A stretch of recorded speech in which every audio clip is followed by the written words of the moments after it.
हे नाथ नारायण वासुदेव।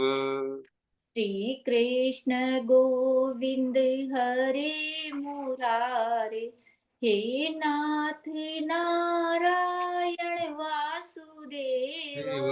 श्री कृष्ण गोविंद हरे मुरारे, हे नाथ नारायण वासुदेव। श्री कृष्ण गोविंद हरे मुरारी, हे नाथ नारायण वासुदेव। श्री कृष्ण गोविंद हरे मुरारे, हे नाथ नारायण वासुदेव। श्री कृष्ण गोविंद हरे मुरारी, हे नाथ नारायण वासुदेव। श्री कृष्ण गोविंद हरे मुरारे, हे नाथ नारायण वासुदेव। श्री कृष्ण गोविंद हरे मुरारी हे नाथ नारायण वासुदेव। श्री कृष्ण गोविंद हरे मुरारे, हे नाथ नारायण वासुदेव। श्री कृष्ण गोविंद हरे मुरारे, हे नाथ नारायण वासुदेव। श्री कृष्ण गोविंद हरे मुरारे, हे नाथ नारायण वासुदेव। नहीं है मेरा ये संसार, न है ये मेरे लिए, सभी हैं कृष्ण के, तभी तो प्यारे हैं वे सदा। मेरे तो हैं कृष्ण केवल, दूसरा न कोई, जैसा भी हूँ उन्हीं का हूँ, शरण में हूँ उनकी सदा। सुख दुख नहीं जग में, सिर्फ है परिस्थितियां, है सभी प्रसाद प्रभु की, लो लगे कृष्ण में सदा। सच्चिदानंद रूपाय विश्वोत्पत्त्यादि हेतवे, तापत्रय विनाशाय श्री कृष्णाय वयं नुमः। कृष्णे स्वधामोपगते धर्म ज्ञानादिभिः सह, कल्लो नष्टदृशामेव गुणार्कदो धुनोदित। वसुदेवसुतं देवं कंसचाणूरमर्दनं, देवकी परमानन्दं कृष्णं वन्दे जगद्गुरुं। श्रीकृष्णं वन्दे जगद्गुरुम्। अजोऽपि सन्नवेयात्मा, भूतानामीश्वरोऽपि सन्, प्रकृतिं स्वामधिष्ठाय स्वं मे मामया। यदा यदा हि धर्मस्य ग्लानिर्भवति भारत, अभ्युत्थानं धर्मस्य तदात्मानं सृजाम्यहम्। परित्राणाय साधूनां, विनाशाय च दुष्कृतां, धर्म संस्थापनार्थाय संभवामि युगे युगे। जन्म कर्म च मे दिव्ये, मेवं यो वेत्ति तत्त्वत्, त्यक्त्वा देहं पुनर्जन्म नेति मामेति सोऽर्जुन। वीतराग भये क्रोधा मन्मया मामुपाश्रिता, बहो ज्ञान तपसा पूता मद्भावमागता। वसुदेवसुतं देवं कंसचाणूरमर्दनं, देवकी परमानन्दं आनन्दं कृष्णं वन्दे कृष्णं वन्दे जगद्गुरुं। जगत् श्रीकृष्णं वन्दे जगद् श्रीकृष्णं वन्दे जगद्गुरु। हरे हरे कृष्ण। कृष्ण हरे कृष्ण। आप हरे सभी वैष्णव जनों के चरणों में दंडवत प्रणाम। हरे कृष्ण। हरे कृष्ण। नारायणं नमस्कृत्य नरं चैव नरोत्तमं देवीं सरस्वती व्यासं ततो जयमुदीरये।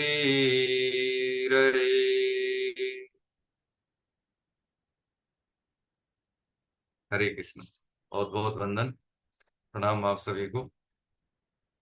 पिछली क्लास में हमने अध्याय 13 पर चर्चा संपूर्ण की थी।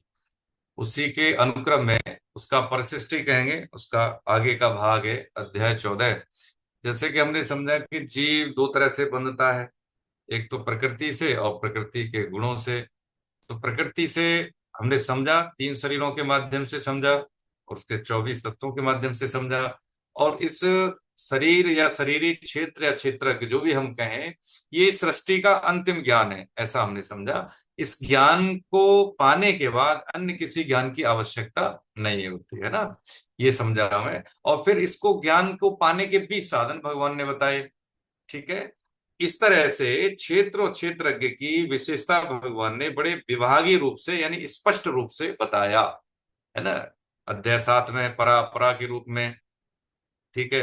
अध्याय 2 में शरीर शरीरी के रूप में, अध्याय 8 में हमने समझा ना, है ना? अध्याय 7 में समझा, 2 में समझा। इस तरह से भगवान ने परा अपरा क्षेत्र क्षेत्रज्ञ शरीर शरीरी, है ना, और जड़ और चेतन के रूप में, ये एक ही भाव है लेकिन अलग अलग शब्दों से इसको व्यक्त किया। अब यहाँ पे प्रकृति और पुरुष के रूप में कहेंगे। ठीक है, अब इस आगे की बात को समझने के लिए देखिए, हम ये सब समझना चाह रहे हैं कि तीन शरीर हमने समझे, स्थूल शरीर, सूक्ष्म शरीर और कारण शरीर, है ना। ये एक टूल है ना। चाहे जैसे हमारे साथ बच्चे भी हैं छोटे, ठीक है, बड़े भी हैं, और एक बहुत बड़ा अनुभव लेके भी बैठे हैं हमारे सब सुधीजन। तो एक कॉमन बात है कि बचपन से लेके आज तक शरीर हमारा है, ठीक है, और इसको हम यूज भी कर रहे हैं जब से हमें ये शरीर मिला है। कि जब जीवात्मा उस शरीर मिलता है उसको हम कह देते हैं जन्म, और वो जीवात्मा जब शरीर को छोड़ती है उसको कह देते हैं मृत्यु।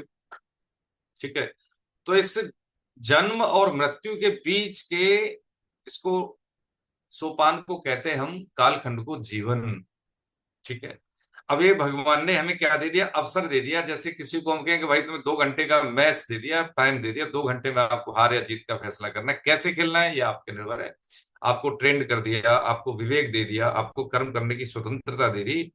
अब खेलना कैसे है ये हम पे निर्भर है। ठीक है, अब यहाँ पे हमने समझा है कि भाई इंद्रियां इंद्रियों में ही वर्त रही है। जीव यानी जो भगवान का अंश है, जीवात्मा जिसके कहते हैं, वो निर्विकार है, वो कुछ नहीं करता है, वो विकार रहते हैं। तो इसको कैसे समझें। अब देखिए, हमने समझा था स्थूल सूक्ष्म और कारण। हम दैनिक जीवन में हम कुछ कार्य करते हैं, कुछ जवाब देते हैं, बात करते हैं, कुछ एक्ट करते हैं, कुछ भी करते हैं, तो उस करने से पहले हमारे सॉफ्टवेयर में उसके बारे में कुछ चिंतन होता है कि मैं क्या हूं, मुझे कैसे बात करनी है, मुझे कैसे काम करना है, मुझे कोई भी कार्य करना है तो किस पद्धति से करना है। यानी उसको साकार रूप देने से पहले उसका आकार हमारे मानसिक पटल पे होता है। ठीक है, ये सब जानते हैं, मन के द्वारा, बुद्धि के द्वारा, चिंतन के द्वारा होता है ये सब। ठीक है, तो इसका मतलब क्या हुआ कि स्थूल शरीर जो भी एक्ट करता है, कोई भी क्रिया करता है, तो उससे पहले उसका ब्लूप्रिंट यानी खाका पहले हमारे सूक्ष्म शरीर में बनता है। 17 तत्व जो हमने समझे, जिसको हमने मनोमय कोश का, प्राणमय कोश का, विज्ञानमय कोश का, है ना। ठीक है, तो जो पहले सूक्ष्म शरीर से प्रभावित है, हमारा स्थूल शरीर जो दिख रहा है, हम जैसे बैठे हैं सब। ठीक है, अब इससे ऊपर जाएं थोड़ा सा, कारण शरीर। कारण शरीर में क्या क्या होता है, स्वभाव, संस्कार, है ना। जो हमारे संस्कार हैं, जो हमारा स्वभाव है, वैसे ही हम सोचते हैं, वैसे ही हम चिंतन करते हैं, वैसे ही हम कार्य करने की पद्धति को डिसाइड करते हैं। तो इसका मतलब क्या हुआ कि जैसा हमारा कारण शरीर है, वैसा ही कारण शरीर से प्रभावित होता है सूक्ष्म शरीर, और सूक्ष्म शरीर से प्रभावित होता है स्थूल शरीर। समझे, ये विज्ञान है, ये हमारे शरीर का विज्ञान है। अब कुछ संस्कार स्वभाव हमारे पूर्व जन्मों के होते हैं, होता है ना। क्यों कि जब बच्चा पैदा होता है तो उसको कोई रोने की ट्रेनिंग नहीं देता, या माता के स्तनपान की कोई ट्रेनिंग नहीं देता, क्योंकि उसके सॉफ्टवेयर में पहले से ही ये फीड है कि स्तनपान कैसे करना है, रोना कैसे है। भाषा तो अलग अलग जीव की अलग अलग होती है, उसको बोल तो सकता नहीं। तो इस बात का प्रमाण है कि उसके पहले भी मनुष्य शरीर हो चुके हैं, है ना। इसलिए उसको रोने की ट्रेनिंग नहीं दी जाती। उसको जैसे खुशी व्यक्त करता है तो छोटा सा बच्चा थोड़े दिन के बाद क्या करता है, मुस्कुराने लगता है। उसको जब हम पुचकारते हैं, दुलारते हैं, उसको अनुकूलता का वातावरण देते हैं, तो यानी इन चीजों का जो बुनियादी चीजें, बेसिक चीजें हैं, जो जीवन की संभावना जैसी शुरू हो जाती है उसकी, तो ये चीजें वो जानने लगता है बिना किसी प्रशिक्षण के, बिना किसी ट्रेनिंग के। ठीक है। तो ये क्या हुआ कि हमने ये समझा कि कोई भी हम एक्ट कर रहे हैं तो इसका मतलब है उसका विज्ञान सूक्ष्म और कारण शरीर से शुरू हुआ है, तब जाके हम उसको फिजिकली रूप दे रहे हैं, उसको स्थूल स्थूल शरीर के माध्यम से। क्षेत्र क्षेत्रज्ञ यानी क्षेत्रज्ञ की बात और क्षेत्र की बात, यानी क्षेत्र में क्या है, ये तीन शरीर, कारण सूक्ष्म और स्थूल। ठीक है। क्षेत्रज्ञ जो इनको जानता है, क्षेत्रज्ञ जो क्षेत्र को माने जानने वाला, क्षेत्रज्ञ क्षेत्र को जानने वाला, यानी इस सब को, हार्डवेयर को जानने वाला। ठीक है। इतनी सी बात। अब प्रकृति से जीव कैसे बन गया, जब बन गया प्राकृतिक रूप से बना। शरीर, मैं शरीर हूं या मेरा शरीर है, भेदभाव से का मतलब है कि मेरा शरीर, भेदभाव से मैं अलग हूं, शरीर अलग है, भेदभाव से। या मेरा शरीर, मैं अलग, मेरा, तो भेदभाव, और मैं ही शरीर हूं, तो ये हो गया अभेद भाव, यानी जुड़ गया, किस दोनों रूप से जुड़ा, लेकिन जुड़ा है वो। अब है ये गुणत्रय विभाग योग, यानी गुण। गुणत्रय का मतलब है संपूर्ण सृष्टि त्रिगुणमयी है ना। कोई भी इस त्रिगुणमयी सत्ता से परे नहीं है ना। कौन कौन से गुण है इसमें, सत्वगुण, सत्वगुण, रजोगुण, यानी इसमें करने का वेग होता है, हम कुछ इनपुट करेंगे, हम कुछ खर्च करेंगे तो बदले में हमें कुछ मिलना चाहिए। तमोगुण, यानी इसको कहते हैं कि मूढ़ावस्था कहते हैं। तम का मतलब होता है अंधेरा, यानी ब्रेक, है ना, प्रकाशवान स्थिति नहीं है। सत्वगुण प्रकाशवान है। रजोगुण कैसा है, उसमें करने का वेग, हलचल रहती है उसमें, ठीक है, अशांत। और तमोगुण यानी अंधेरा, उसमें उचित अनुचित का स्पष्ट भेद करने का सामर्थ्य उसमें नहीं। ठीक है। तो ये जो गुणत्रय विभाग योग है, इसको समझने के लिए हमने क्या किया, चार भागों में इसको बांटते हैं प्रभु जी। एक तो क्या है, इसमें जगत की उत्पत्ति कैसे हुई, पहला भाग, चौथे श्लोक तक। दूसरा भाग है गुणों की विशेषताएं, 5 से लेकर 13वें श्लोक तक, ये तीनों गुणों की क्या क्या विशेषताएं, करेक्टरिस्टिक्स क्या है इसके। और इसमें जो 14 से लेकर 18 तक हम समझेंगे कि अंत समय में गुण संग के परिणाम क्या होते हैं। जीवन हमने पूरा जी लिया और गुणों का संग किया तो इसका परिणाम क्या होगा। और 19 से 27 तक उसमें बताएं गुणातीत के लक्षण, यदि कोई व्यक्ति गुणों से परे है तो उसके लक्षण क्या है। जब जबकि ये भगवान कहते हैं कि प्रकृति से परे तो कुछ नहीं है, लेकिन गुणातीत हम कैसे हो सकते हैं, उसके लक्षण क्या है, ये हम समझेंगे। चार चीजें। ठीक है।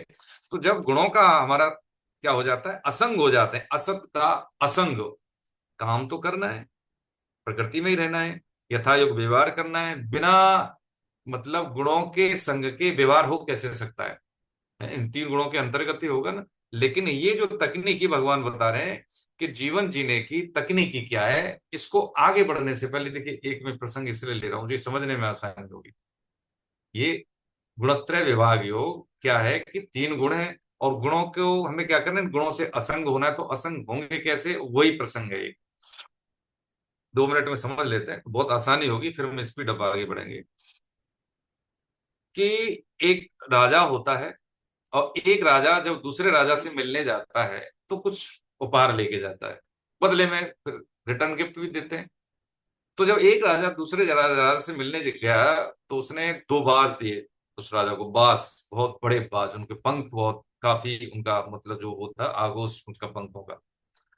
उनका ही क्या करूंगा मैं इनका, कह अरे राजन, आप राजा हैं और ये बाज है, ये बाज आपके किसका प्रतीक है, निर्भयता का प्रतीक है, ऊंचाई का प्रतीक, आपके ऐश्वर्य का प्रतीक है, मेरी तरफ से गिफ्ट है।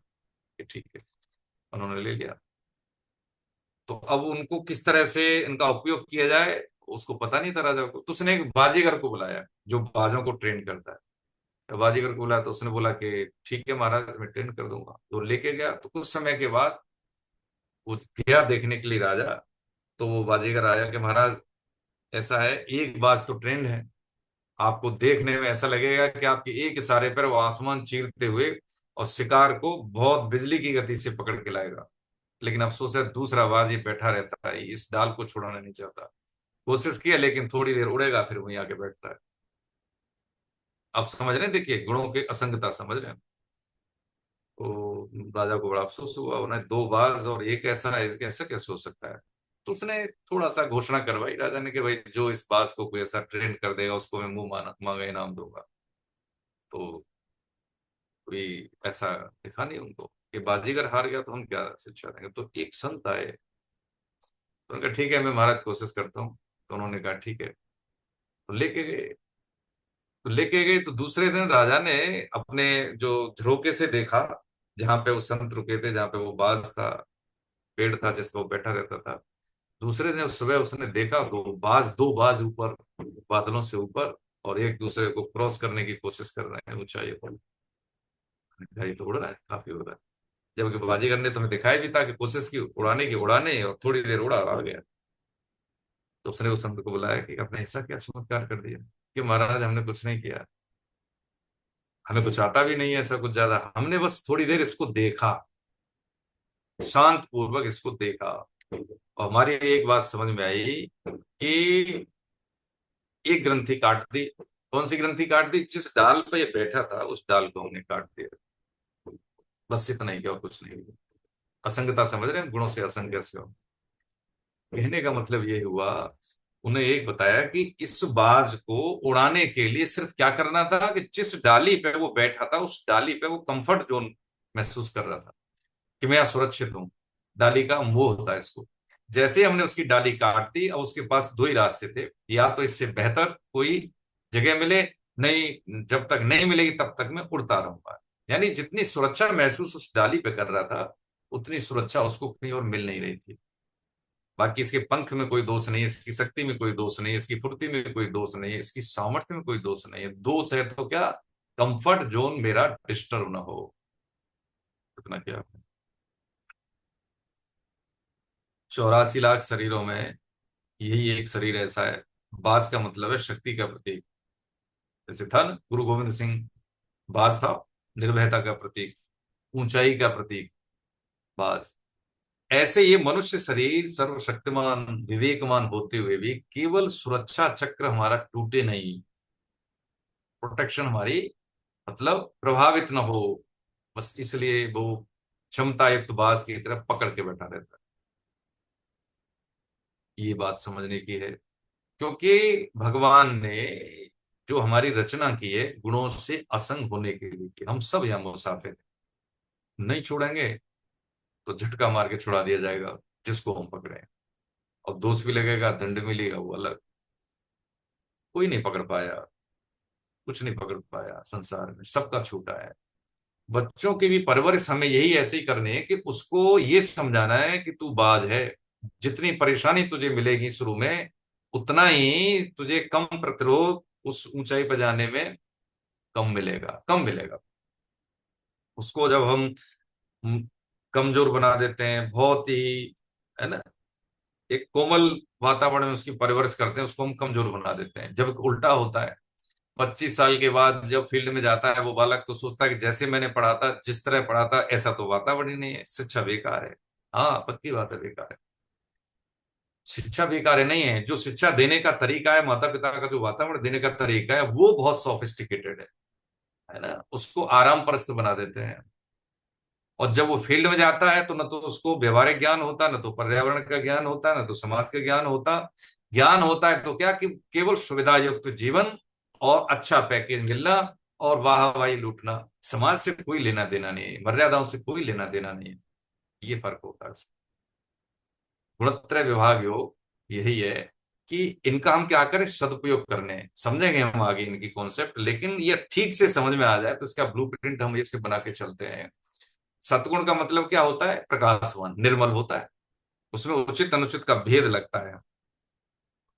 इसकी सबसे ज्यादा जो हमारे स्वभाव में सबसे ज्यादा कहते हैं कि इसकी अभिव्यक्ति कब होती है, सबसे ज्यादा इसका प्रभाव कब होता है? सुबह के टाइम, ब्रह्म मुहूर्त। ब्रह्म का मतलब होता है भगवान, मुहूर्त का मतलब समय, भगवान का समय होता है जब, उस समय हम ज्यादातर सोए होते हैं। तो ये हमारा सत्गुण जब सबसे ज्यादा प्रभावशाली होता है तब हम सोए होते हैं। और सोने जब जगते हैं तो हमें ऑफिस की जल्दी होती है, स्कूल जाने की जल्दी होती है, और उस समय क्या होता है, हम सीधे सीधे रजोवृत्ति में होते हैं, रजोगुण में, करने का वेग। ठीक है, आओगे तो क्या लाओगे, जाओगे तो क्या दे के जाओगे। मैं अगर कुछ भी इनपुट कर रहा हूं तो बदले में मुझे मिलना चाहिए, समय दे रहा हूं तो बदले में मुझे क्या मिल रहा है। मैं किसी को प्रणाम करूं तो क्यों करूं, मुझे इससे क्या मिले है, कुछ मिले तभी तो प्रणाम करें, नहीं तो हमारे कौन आप, हम कौन आप। तामस वृत्ति क्या है, ब्रेक है, रोक है, यानी अंधेरा। ये इस समय जैसे इसके बाद यानी रात्रि काल में, संध्या के बाद इसका ज्यादा प्रभाव होता है। एकांत काल में हमारा व्यवहार कैसा होता है, ये हमारा मूल स्वभाव है। ये हमारा मूल स्वभाव है। जैसे मैं अभी बहुत अच्छी बात कर रहा हूँ, गीता पे स्वाध्याय कर रहे हैं, लेकिन जब हम एकांत होते हैं तो हम क्या देखते हैं, मोबाइल है हमारे पास तो पूरा संसार का कुसंग है हमारे साथ, तो हमारी कैसी वृत्ति है। ये मूल स्वभाव है। ये अपने आप को चेक करने का है कि मेरा, अकेले में होता हूं जब कोई नहीं देख रहा होता है, मैं स्वयं स्वयं को देखता हूं तब मैं कैसा व्यवहार करता हूं। तो ये मूल स्वभाव है हमारा, गुणत्रय विभाग योग। ठीक है, तीन गुण हमने समझ लिए, तीन गुण समझे ना, हाँ अब तीन गुण समझ लिए तो अब हम आगे चलते हैं। 14वां अध्याय, सर ने हमें पहले दो श्लोक दिए हैं, वो आपकी सेवा में निवेदन करते हैं। ठीक है, हरे कृष्ण। ओम श्री परमात्मने नमः। श्रीमद् भगवत गीता अथ चतुर्दशोऽध्याय।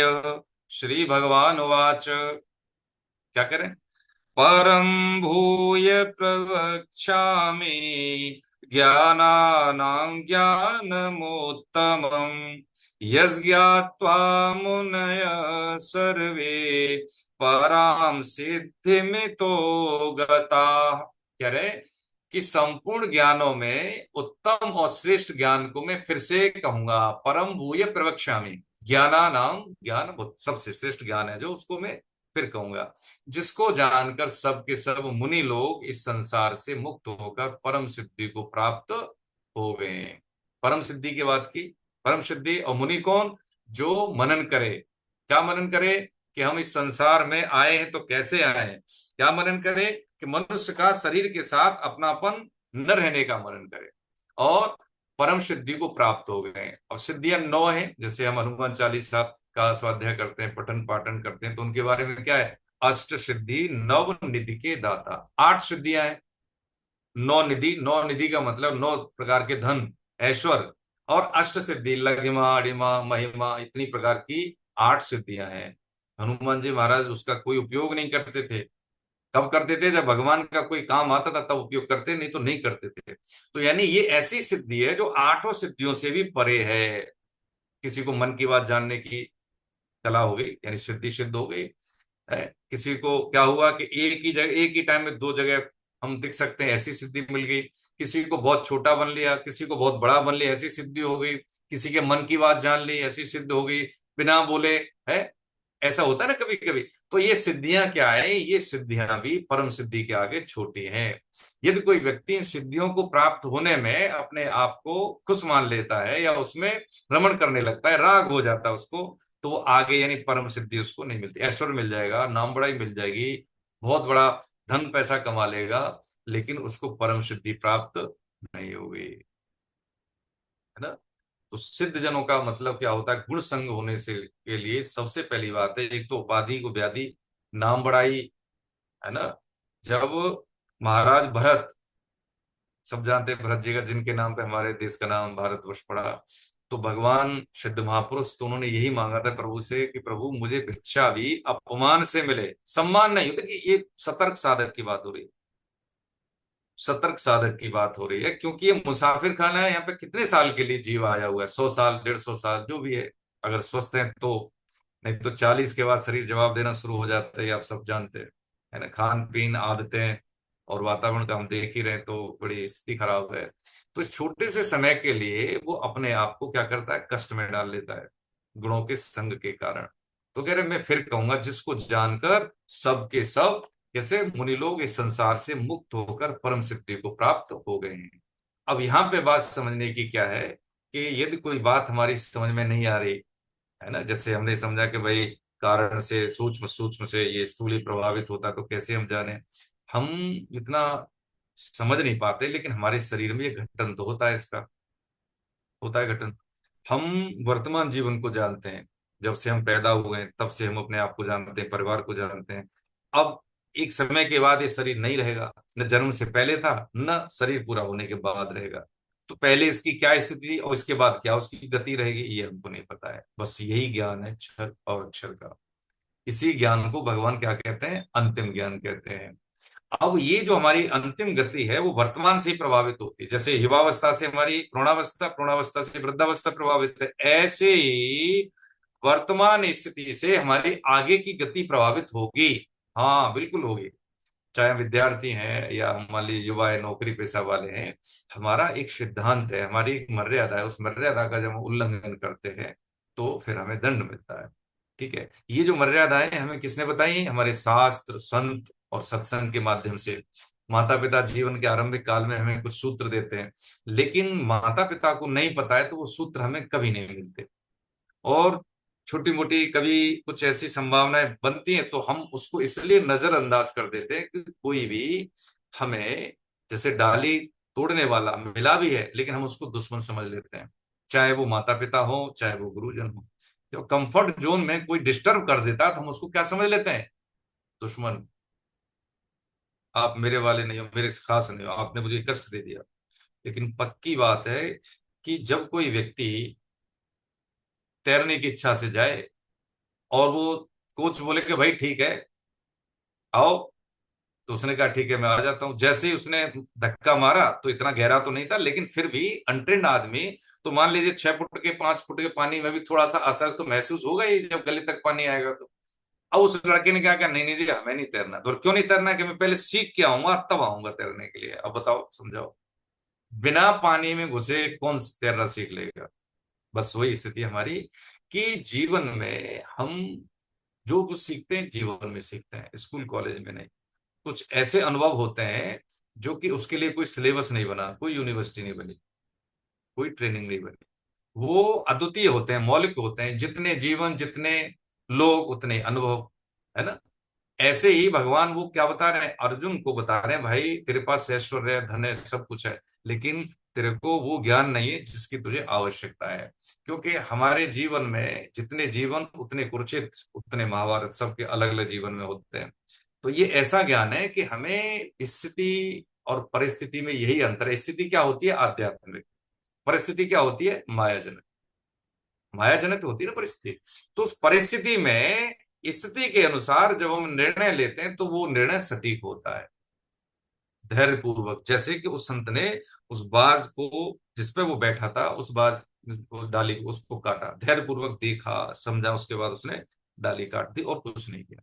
तो ऐसे ही जो धैर्य पूर्वक आचरण करने वाला व्यक्ति है वो क्या करता है, वो यही करता है कि चीजों को पहले देखता है, ऑब्जर्वेशन करता है उसका, किसके आधार पे, वर्तमान ज्ञान के आधार पे। उसके बाद वो डिसीजन लेता है। तो वर्तमान ज्ञान कहाँ से, इतना तो हम जानते हैं कि भाई सुबह में जल्दी जगना चाहिए, है, हमें डू डोंट्स का पता होना चाहिए, व्यायाम करना चाहिए, है ना।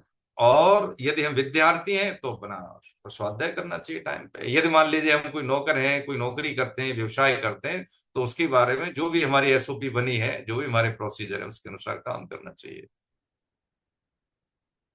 2025 में 2 महीने से भी कम रह गए अब। एक महीना है ना, 1 महीना और 28 दिन कह सकते हैं इसको, ज्यादा तो नहीं। ये भी गई 2025। जो भी समय जा रहा है वो कितनी स्पीड से जा रहा है, 1600 किलोमीटर प्रति घंटा की रफ्तार से जा रहा है। यानी जहाज, हवाई जहाज की दूनी रफ्तार से जा रहा है। अब उस रफ्तार से हम अपना भला कर रहे हैं कि नहीं कर रहे हैं। यदि किसी को अपना सबसे मतलब कहना चाहिए अपना नाश करना है अपने जीवन का, तो लेट तक सोए, झूठ बोले, कभी भी कुछ भी खा ले, अनुशासन का पालन न करे, अशुद्ध चिंतन करे। ठीक है, तो क्या करना है उसको, कोई दुश्मन की जरूरत नहीं है, उसको किसी दुश्मन की जरूरत नहीं है। किसी को अपना जीवन बनाना है, हाँ, तो क्या करे, सुबह जल्दी जगे, ब्रह्म मुहूर्त में 6 बजे तक अपने व्यक्तिगत कार्य सारे निपटा ले, चाहे वो व्यायाम हो या आध्यात्मिक चिंतन हो, योग, कुछ भी करता हो, अनुशासन में रहे। ठीक है, और शारीरिक, मानसिक और बौद्धिक मजबूती के लिए वो नए नए उपाय खोजे, समय का सदुपयोग करे, उसको कोई रोक नहीं सकता। 6.5 हमने पढ़ा है कि हम अपने शत्रु हैं और अपने मित्र भी। हमसे बड़ा कोई शत्रु स्वयं का भी नहीं है और हमसे बड़ा कोई मित्र स्वयं का भी नहीं है। और हमारे तक किसी और की पहुंच भी देखो जी नहीं है, है ना। हम क्या समझ रहे हैं, हम ये समझ रहे हैं कि मुनि लोग इस संसार से मुक्त होकर परम सिद्धि को वो रास्ता समझ रहे हैं। कौन सा रास्ता? वही रास्ता कि हम सब अकेले हैं, व्यक्तिगत हैं। ये बात ठीक है, बहुत भीड़ है, लेकिन रहते हम सन्नाटे में। बहुत भीड़ है लेकिन कोई में छू नहीं सकता। ईश्वर न करे ऐसा हो कभी, देखिए कि किसी को मान लीजिए घर परिवार में किसी को कोई सीवियर प्रॉब्लम हो गई, ठीक है, हम अच्छे हॉस्पिटल में ले जा सकते हैं, है, अच्छे डॉक्टर के पास ले जा सकते हैं, सुविधाएं दे सकते हैं, लेकिन उनके कष्ट को शेयर नहीं कर सकते, नहीं बांट सकते। तो कौन पहुंचा हमारे पास? कोई नहीं पहुंचा, भोगना ही पड़ा। तो इस भोगने को रोकने के लिए एक ही साधन भगवान ने बताया, क्या? ये अंतिम ज्ञान, यही ज्ञान, अंतिम ज्ञान। और जो इसको समझ लेता है, जिस स्तर पर समझ लेता है, जितना भी समझ लेता है, इसका कभी घटोती नहीं होती, अव्यय है, इसका कभी नाश नहीं होता, है ना। समझे इस चीज को? यहां बात समझाने के बाद दूसरे श्लोक में भगवान क्या कह देते हैं? दूसरे श्लोक में कहते हैं, इदम ज्ञान मुपास्य मम साधर्म्य मार्गता सर्गे पे नोपजायन्ते प्रलये न व्यथन्ते च। अरे भैया, इस ज्ञान का आश्रय लेकर जो मनुष्य मेरी सधर्मता को प्राप्त हो गए हैं, वे महासर्ग में भी पैदा नहीं होते, और भैया महाप्रलय में भी व्यथित नहीं होते। अब मुख्य शब्द क्या है इसमें, आत्मा क्या है इस श्लोक की? सधर्मता। साधर्मता का मतलब होता है कि एक ही जैसा डीएनए, एक ही जैसा डीएनए। जैसे भगवान लिप्त होते हैं, किसी में लिप्त नहीं होते, घोर कर्म करते हैं लेकिन निर्लिप्त है वो। ऐसे ही इसको जो जान लेता है वो मेरे जैसा बन जाता है। मेरे जैसा कैसा? भगवान तो नहीं बनता, लेकिन उन जैसा। घोर कर्म करते हुए भी इसको कर्मों का भाव नहीं लगता, यानी भोगता भाव नहीं लगता। ये साधर्मता है, निर्लिप्तता रहती है उसकी। महासर्ग में उसको शरीर नहीं मिलते, और प्रलय में यानी जब उसको शरीर पूरा हो रहा होता है तब उसको कष्ट नहीं होते भैया, उसका आना जाना रुक जाता है। जो व्यवसाय पुनरपि जननम पुनरपि मरणम, ये सब हट जाता है उसको, ये सब हट जाता है। तो ग्रंथि मूल में क्या है? Comfort zone. देखिए, यदि हम भौतिक स्तर पर भी समझें इस चीज को, सांसारिक स्तर पर हम समझें कि जो गलता नहीं है वो फलता नहीं। जैसे हम बीज डालते हैं, उसमें जमीन में डालते हैं, तो पहले वो बीज नष्ट होता है, गलता है, फिर वो अंकुरण लेके, अंकुरण का रूप रूप लेके जमीन को उद्भिज यानी तोड़ता है, फिर वो निकलता है पौधे के रूप। गला तो फला। ये जीवन में, ये जीवन में है बिल्कुल। क्योंकि हम रिस्क नहीं लेना चाहते। हमें ऐसा लगता है कि ये होगा तो ऐसा हो जाएगा, ऐसा करेंगे तो वैसा हो जाएगा। कुछ ना होता जी। एक बार खुल के पंख फैला के उड़ना तो सीखें, है। कोई न हो जब साथ तो एकांत को आवाज दो, इस पार क्या उस पार क्या, पतवार क्या मझधार क्या, हर प्यास को जो दे बुझा वो एक सावन चाहिए, कुछ कर गुजरने के लिए मौसम नहीं मन चाहिए, है ना। ये जो स्थितियां हैं, जैसे मोटिवेशनल स्पीकर हैं, कोई कहीं से हमने ऐसा कोई मोटिवेट करने वाला कोई थॉट समझ लिया, थोड़ी देर के लिए हम भूल जाएंगे, हाँ ये करेंगे, लेकिन उसके बाद फिर टाटा, फिर वही साल शुरू होती है। 1 जनवरी को हम संकल्प लेते हैं कुछ करने है के लिए, कुछ व्रत लेते हैं, लेकिन 10 जनवरी तक आते आते वो सब वैसे ही फेल हो जाते हैं। लेकिन जो सुलझ के समझता है, धैर्य पूर्वक सोचता है, क्षमताओं का आकलन करता है, उसके बाद जो डिसीजन लेता है, खुली आंखों से सपने देखता है, वो कभी रुकता नहीं है। उसके लिए कभी रुकावट नहीं है। उसके लिए जीवन एक यात्रा है, जहाँ पे छोटे छोटे से पड़ाव आते हैं, हमें चुनौतियां लेनी होती है, नए नए अनुभव होते हैं, कुछ रोमांचक होते हैं तो कुछ हमारे लिए सीख दे के जाते हैं।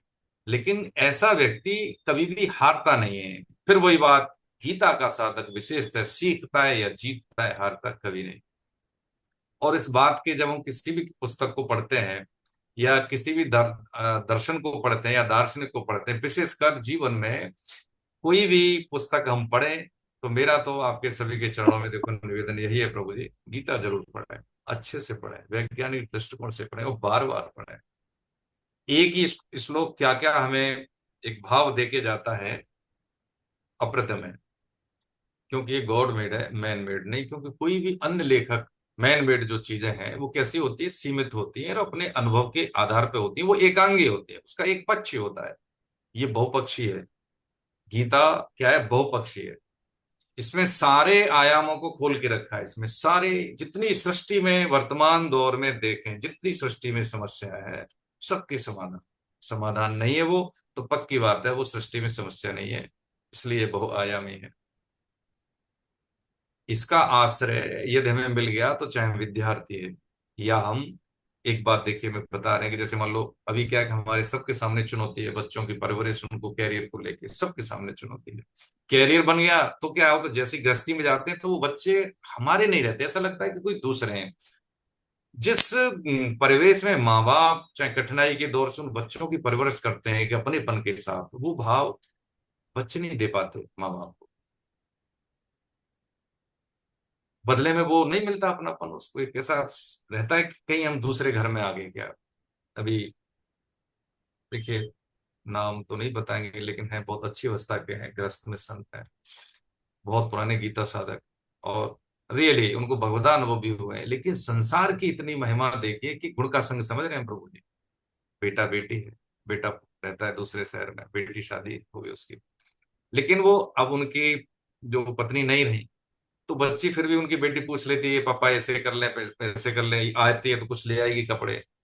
तो वो रखते नहीं है, हमारे यहाँ जैसे देखा होगा कि बेटियों को कुछ नहीं लेते, तो पैसे तो देते हैं, लेकिन बेटा आता है सब कुछ करता है, लेकिन वो भाव नहीं है उसमें। भाव नहीं है। कहता है कि मेरे को पता नहीं क्यों लगता है कि मैं अगर कुछ बोलूंगा तो उनकी लाइफ में कुछ डिस्टरबेंस होगा, वो अकेले हैं, सन्नाटे में हैं। ये हम सबकी कमी है। माता पिता को हम आदर के नाम पे आइसोलेट कर देते हैं, अलग कर देते हैं।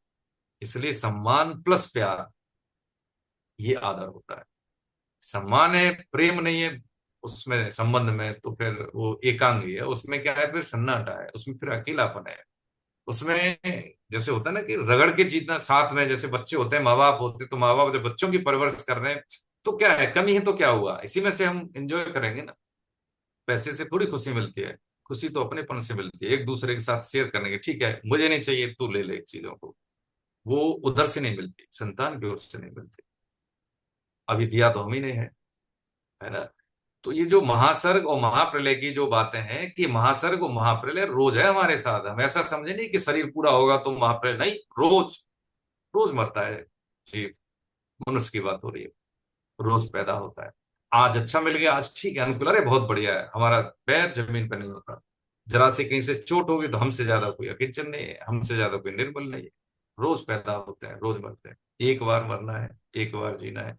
जिसने ठान लिया ना कि मैं ऐसा करूंगा, या तो मरूंगा या चार पांच को लेके मरूंगा, ऐसे व्यक्ति के सब डरते हैं, सब डरते हैं। यही स्थिति है हमारी, कि यदि किसी ने ये देख लिया कि वर्तमान को चीर के मेरे को भविष्य के लिए रोशनी पैदा करनी है, चाहे कितना ही अंधेरा हो, मैं आया हूं इसलिए। बात तो यही है ना कि मैं हम किस लिए आए बताइए, मुक्त होने के लिए। भगवान ने कहा ना क्या है? बहुत जन्म लेने के बाद अंतिम जन्म कहा है भगवान ने कि मेरी तरफ से तो अंतिम जन्म है। लेकिन हम गुणों के संग के कारण, हम वो आसक्ति के कारण, हम कितने हम जन्म बना लेते हैं, फिर आगे फिर आगे। ये खत्म करने के लिए आए हैं। प्रारब्ध ये शरीर बैठा है, इसको भोग लें, अच्छा बुरा सुख दुख अनुकूल प्रतिकूल, वर्तमान की खेती को सुधार लें, नाम भगवान का, नाम भगवान का काम। तो जो संचित कर्म है ना, भगवान उसको भी सुहा कर देंगे। ये पक्की बात है, संतों की बात है प्रभु जी। गुणों का संग ही हमें अच्छा, समझा ना अभी, कि जैसा हम सोचते हैं, जो हमारा स्वभाव है, जो हमारा संस्कार है, वही उसी हिसाब से हमारी मन और बुद्धि प्रेरणाएं डेवलप होती हैं, और उसी हिसाब से फिर हम एक्ट करते हैं, है ना। अब इसमें क्या करें, इसको हम ऐसे ठीक कर लेते हैं, जो संत शास्त्र और सत्संग के माध्यम से हम अपनी बुद्धि को शुद्ध करें। ये हमारे में क्षमता भगवान ने दी है कि हमें क्या करना है। ये जो था ठीक है, ये तो मिल गया पूरा, लेकिन इसको बदलने की सामर्थ्य सिर्फ और सिर्फ हम ही में है, और किसी जीव में नहीं है। विवेक के माध्यम से, ठीक है, हमें ये करना है। तो क्या करना है, श्रेय को करना है, प्रेय को छोड़ के करना है। तो चीजों में क्या करेंगे, हम बदलाव ला सकते हैं। अच्छा, छोटा बदलाव, ज्यादा बड़ा बदलाव नहीं लाना, छोटा छोटा बदलाव, ज्यादा नहीं। अच्छा, सुबह 5 बजे जग रहा है, या कोई 7 बजे जग रहा है, तो कैसे थोड़ा पहले जगें, लाभ मिलेगा। इससे क्या लाभ मिलेगा, चिड़चिड़ापन नहीं रहेगा, मन खुश रहेगा, अपने काम समय से होंगे तो कॉन्फिडेंस डेवलप होगा, टाइम पे काम होगा तो अच्छा लगेगा। हम कहीं जाएंगे तो ऐसा लगे, मतलब डर किसको लगता है, जो समय से काम न करे, है, जो कानून का अपमान करता है, उसका जो विधान के अनुसार नहीं चलता, डर उसी को तो लगता है। इसीलिए हमें मृत्यु से ज्यादा डर लगता है, क्योंकि भागवतिक स्थिति हमारी होनी चाहिए, उसके अंश है। हम क्या करते हैं कि जो हमें करना चाहिए वो नहीं करते, इसलिए हमें डर रहता है। मृत्यु है तो जीवन की वैल्यू है। और उससे हमें डर इसलिए लगता है कि जिस काम के लिए आए थे वो तो हमने किया नहीं, है ना। प्रभा मैडम है, मान लीजिए किसी कंपनी की मालिक है, अब किसी को इन्होंने काम दिया, भैया तू चल ठीक है, तुझे विदेश भेज रहे हैं हम, तुझे ये काम करके आना, वो नहीं आया तो उसको भय लगेगा कि जिसके लिए भेजा था वो तो हमने किया ही नहीं, मस्ती मारी और पे जाके विदेश में जाके घूमे, टूर किया, लेकिन हमने अपना पर्पज सॉल्व नहीं किया, पर्पज डिफीट हो गया, तो उसको भय लगेगा। यही स्थिति है जीव की। तो यहाँ पे भगवान वो बता रहे हैं कि जो जीव व्यथित क्यों होता है, पैदा क्यों होता है, गुण संग के कारण। ठीक है, ये गुणों का संग हमने समझा और इसकी हमने कॉन्सेप्ट समझी, इसकी अवधारणा समझी। आगे की चीज हम आसानी से हम समझ सकते हैं प्रभु जी, और इसमें भावार्थ में आप पढ़ेंगे तो आपकी और चीजें क्लियर हो जाएंगी। ठीक है। हरे कृष्ण, आगे बढ़े प्रभु जी। किनका हरे नंबर कृष्णा। है? हरे कृष्णा। हरे कृष्ण प्रभु जी। प्रणाम सर, आपको वंदन। मम योनिर्महद् ब्रह्म हम्म, तस्मिन् गर्भं ददाम्यहम् संभवः सर्वभूतानां ततो भवति भारत। सर्वयोनिषु कौन्तेय मूर्तयः सम्भवन्ति या तासां ब्रह्म महाद्योनि अहं बीजप्रदः पिता। हम्म, श्लोक 1 और 2 में भगवान कृष्ण ने अर्जुन महाराज से चर्चा की थी कि भाई जो मेरा परम ज्ञान सबसे उत्तम ज्ञान है, इसको प्राप्त करके बहुत से मुनि लोग जो हैं वो परम सिद्धि को प्राप्त हो गए हैं और मेरे सधर्मता को प्राप्त हो गए हैं। लेकिन अब अध्याय इसमें तीसरे और चौथे श्लोक में बताते हैं कि ये जो साधर्मता को प्राप्त नहीं हुए हैं उन जीवों के महासर्ग में पैदा होने की प्रक्रिया क्या है, वो महासर्ग में पैदा किस प्रकार से होते हैं। जैसा अभी आचार्य जी ने बताया था कि इस 14वें अध्याय के 4 भाग हैं। तो जगत की उत्पत्ति की प्रक्रिया के बारे में ये हम्म, पहले भाग में बताया गया है हम्म, कि हे भरत वंशोद्भव अर्जुन, हम्म, मेरी मूल प्रकृति तो उत्पत्ति स्थान है हम्म, और मैं उसमें जीव रूप गर्भ का स्थापन करता हूँ। हम्म, उससे संपूर्ण प्राणियों की उत्पत्ति होती है। हे कुंती नंदन, संपूर्ण योनियों में जितने शरीर पैदा होते हैं मूल प्रकृति तो उन सब की माता है और मैं बीज स्थापन करने वाला पिता हूँ। भावार्थ के रूप में, भाव के रूप में ये बताते हैं भगवान श्री कृष्ण महात्मा अर्जुन को हम्म, कि इस चराचर जगत की रचना किस हम्म, प्रकार से हुई, इसका ज्ञान हमको होना चाहिए। हम्म, भगवान कहते हैं कि हे अर्जुन, ये मेरी 8 तत्वों वाली जो जड़ प्रकृति है, भूमि रापो नलो वायु खम हम्म, मनो बुद्धिरेव च हम्म, हम्म, अहंकार इति यम में हम्म, भिन्ना प्रकृति अष्टधा, ये 8 प्रकार की जो मेरी प्रकृति है हम्म, ये ही समस्त चराचर की योनि है, बहुत अर्थात सुंदर। यही चराचर का उत्पत्ति स्थान है। हम्म, और इस नाते ये हम्म, प्रकृति हमारी माता है और बिल्कुल। मैं ही इसमें चेतन रूपी बीज को स्थापित करता हूँ, हम्म, आप जीव को स्थापित करता हूँ, हम्म, अर्थात मैं चराचर का पिता हूँ। हम्म, जड़ और चेतन के संयोग से ही सभी प्राणियों का जन्म संभव होता है। हम्म, यदि हम में से हमारी चेतना छीन ली जाए या जीव में से उसका जीवपना निकाल दिया जाए तो मृत के हम्म, बराबर ही होता है। बिल्कुल बिल्कुल। हम्म, यहाँ भगवान कहते हैं हम्म, कि प्रकृति ही ब्रह्म रूपी बीज को धारण करने वाली माता है हम्म, और कृष्ण ही ब्रह्म रूपी बीज को स्थापित करने वाले पिता हैं। हम्म, महात्मा तुलसीदास जी ने, गोस्वामी तुलसीदास जी ने भी हम्म, इसी रूप को ध्यान में रखते हुए अपनी वंदना की है कि आकर 4,84,000 हम्म, जात जीव जल थर नववासी, हम्म, सिय राम में सब जग जाने, हम्म, करहूं प्रणाम जोर जोर जुग बहुत पाने। बड़े। भगवान को, हम्म, सीता जी को प्रकृति का रूप मान करके उनको हम्म, माता और राम जी को ब्रह्म का रूप मान करके हम्म, उनको पिता समझ करके सारी प्रकृति को भगवान ने हम्म, सीता और राम में जाना और उनको प्रणाम किया। हरे हम्म। कृष्ण। हरे कृष्ण, बहुत बढ़िया। देखिए इसमें सर ने बता दिया है बहुत अच्छे से, बहुत आनंद आया सर। देखिए मैं आपसे यही निवेदन करता हूँ सभी से, पुनः पुनः चरणों में निवेदन, कि पढ़ के जब हम बताएंगे तो कोई मतलब नहीं है, पढ़ के तो हम कोई भी पढ़ लेंगे। इसको पढ़ना जरूर है लेकिन इसकी भाव क्या है वो ही हमें बताना है। ठीक है, यानी अपनी कमाई खर्च करनी है, यहाँ पे जो स्वाध्याय की कमाई है उसको खर्च करना है।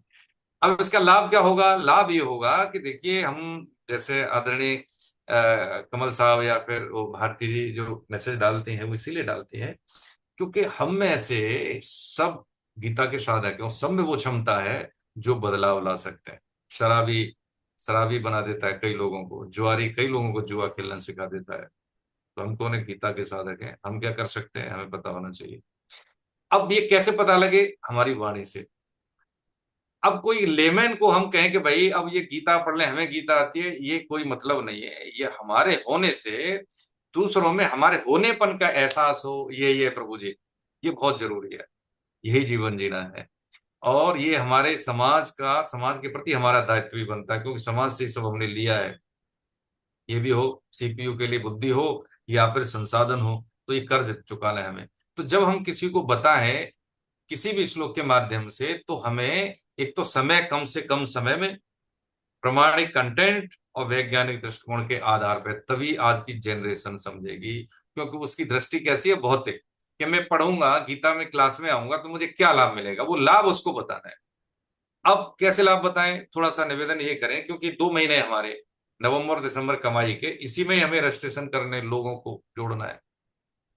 हम कभी नहीं कहते कि रिपीटेड आप साधक बने, आप इच्छा है तो आए, क्योंकि हमारा तो उद्देश्य है कि जीने के ढंग गीता के संग। गीता का तो सारा छोड़ना चाहिए, हमें नहीं छोड़ना है, इसका तो सारा लेना ही चाहिए। लेकिन हमें लगता है कि हमें जरूरत नहीं, तो कोई बात नहीं, हमने तो एक बार थोड़ा सा आपको एसोसिएशन देके सेवा में निवेदन कर दिया, लेकिन हम दूसरे लोगों को जोड़ें। तो उसके लिए जरूरत है कि उसकी दृष्टि के अनुसार, उसके लेवल के अनुसार हम कम्युनिकेशन करें कि तुम गीता पढ़ोगे तो तुम्हें ये लाभ मिलेगा। आप जैसे जो खाटी गंभीर साधक हैं वो तो कहीं जाएंगे नहीं, गंभीर साधक कहीं नहीं जाएगा। सुनते रहेंगे, समझ में आ रहा है नहीं आ रहा है, लेकिन गीता का भाव है, भगवत वाणी वो कान में जा रही है, वो इसलिए आता है, वो कहीं नहीं जाने वाले। लेकिन जिनकी स्थूल बुद्धि है, रजोवृत्ति है, वो व्यक्ति लगता है कि यहाँ पे मेरी समझ में नहीं आ रही, मजा नहीं आ रहा, आनंद नहीं आ रहा, पता नहीं क्या क्या बातें हो रही है, भगवत भक्ति है, भगवान का आश्रय, ये सब चीजें हमारी समझ में नहीं आ रही। अब तक तुम्हें जरूरत नहीं पड़ी, ये पता नहीं कहाँ से इनको पकड़ के ले आए, हमको हमें नहीं जरूरत है, तो वो नहीं टिकेगा। लेकिन एक बार हमें आवाज जरूर देनी है, दरवाजा खटखटा के, भाई समझ लो, पकड़ लो इस चीज को। आज नहीं तो कल, इस जीवन में नहीं तो अगले किसी जन्म में, पता नहीं कल्पों में मौका मिले, आना तो पड़ेगा, आश्रय ही लेना पड़ेगा। ये हमारा कथन नहीं है, सिद्धों का वचन है प्रभु जी। जिसने समझ लिया तो जान लिया और मान भी लिया, और जिसने नहीं माना तो न वो जाना न माना। तो चतुर सयाना साधक क्या है कि कुछ चीज ऐसी है वो जान लेते हैं तो जान लिया, फिर मान भी लेते हैं। कुछ ऐसे हैं कि नहीं जानने में आ रही तो मान लेते हैं, तो फिर जान लेते हैं। बस यही दृष्टिकोण है। तो कहने का मतलब यह है कि जब हम वाचन करते हैं श्लोक का, तो वो हमें निपुणता आनी चाहिए, वो कौशलता आनी चाहिए, कुशलता आनी चाहिए कि हम जो भाव देना चाह रहे हैं उस व्यक्ति के धरातल पे आके, तो उसका जवाब हमें आ जाए, वो कंटेंट हमें आ जाए। तो हम में से क्या करते हैं कि जैसे अध्याय 13 खत्म हो गया तो बहुत से ने तो वो भी नहीं किया, असाइनमेंट सबमिट नहीं किया, तो कैसे सार समार होगी सीखे की।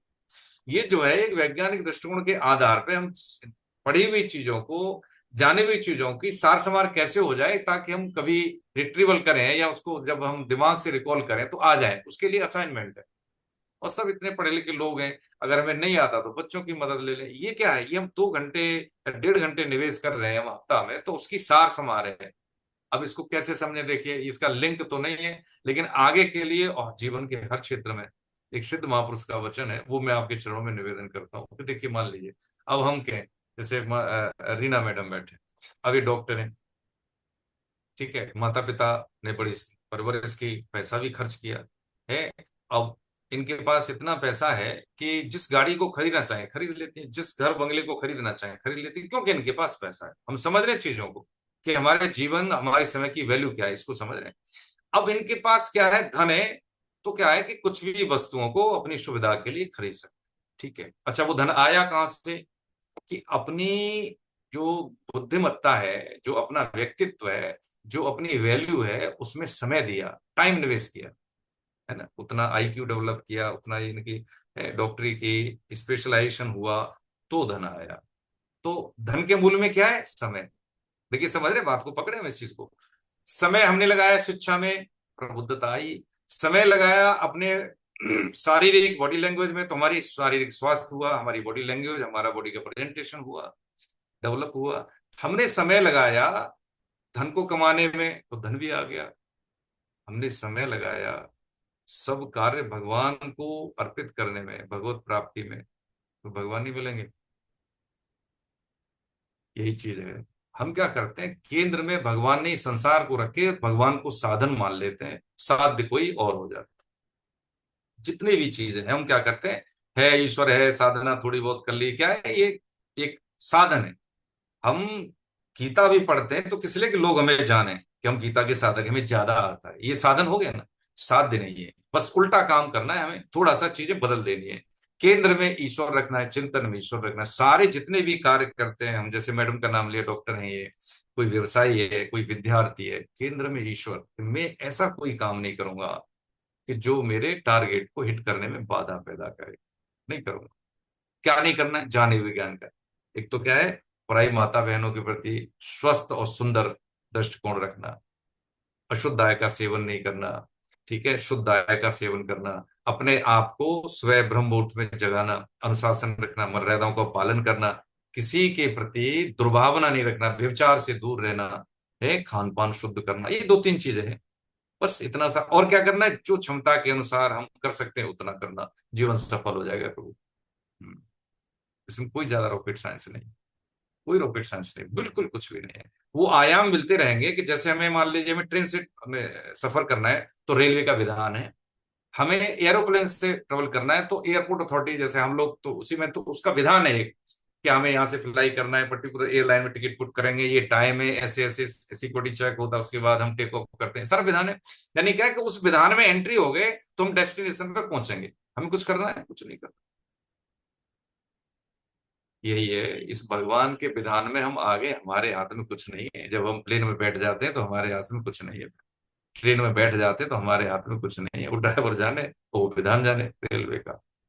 ट्रेन लेट होगी कि टाइम पे पहुंचेगी, कुछ नहीं कर सकते। हाँ, उस समय की बात, कुछ नहीं हमारे हाथ में। अभी भी हमारे हाथ में कुछ भी नहीं है। इस बात को हम मान लेंगे तो बहुत मजे में रहेंगे, बहुत मजे में रहेंगे, है ना। तो जितने भी देखो जो बैठे ना, वीडियो ऑफ करके, मैं आप ही के सम्मान में और आपके चरणों में निवेदन करूं, जैसे मान सिंह साहब हैं, अमित साहब हैं, है ना, देखो ओम प्रकाश जी तो आ गए ही, ठीक है, माता जी हैं, डॉक्टर उर्मिला जी हैं, माता जी मीनाक्षी जी हैं, सबको देखिए मैं तो यही कहूंगा हृदय से। एक वो आ रहा है भगवान का जो नाम है, उसी को आपको निवेदन करूं।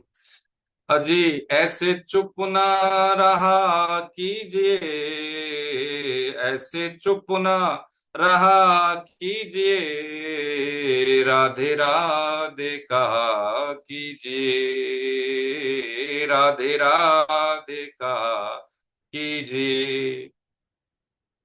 होनी अनहोनी को छोड़कर, हाँ होनी अनहोनी, अमित जी, होनी अनहोनी को छोड़कर जिंदगी का मजा लीजिए, राधे राधे कहा कीजिए। राधे राधे कहा कीजिए का मतलब यही है कि जहां हम है वहां उपस्थित भी हो, और कैसे हो, तन से भी और मन से भी, उपस्थित भी और उपलब्ध भी। तो क्या चीज है कि हम जहाँ समय दे रहे हैं ना, तो समय घटता है। 3 साल, एक मनोवैज्ञानिक सिद्धांत का एक जो रिपोर्ट है उसमें यही है कि कोई भी व्यक्ति किसी भी कार्य को सफल करने के लिए अपना 100% दे के 3 साल दे देता है तो उसमें उसकी विशेषज्ञता हासिल हो जाती है। ऐसा मनोवैज्ञानिक सिद्धांत है, ऐसा सिद्धांत है। तो यही चीज अध्यात्म में हम लगा सकते हैं। इसके लिए हम कोई जैसे खा रहे हैं, पी रहे हैं, सो रहे हैं, चल रहा है ना समय, ऐसे ही जीवन का अंग बना लें इस ग्रंथ को, ग्रंथ।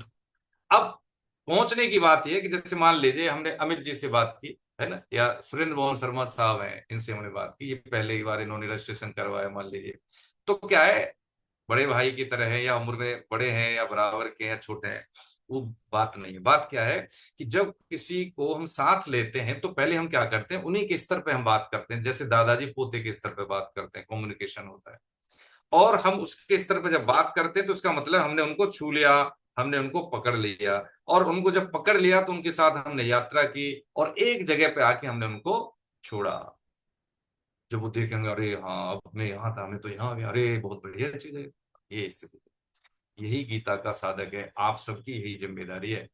जिन्होंने 2026 के लिए रजिस्ट्रेशन कराया वो तो हमारे गेस्ट साधक हैं, लेकिन जो 25 से पढ़ रहे हैं, जिनका अभी पूरा सिलेबस होने वाला है, उनमें तो सबकी जिम्मेदारी है कि हाथ से काम मुंह से राम, नाम संकीर्तनम यस्य सर्व पाप प्रणाशनम। बाहर की तो शुद्धता हो जाती है हमारी, नहा लेते हैं, धो लेते हैं, क्रीम लगा लिया, पाउडर लगा लिया, ये सब चीजें।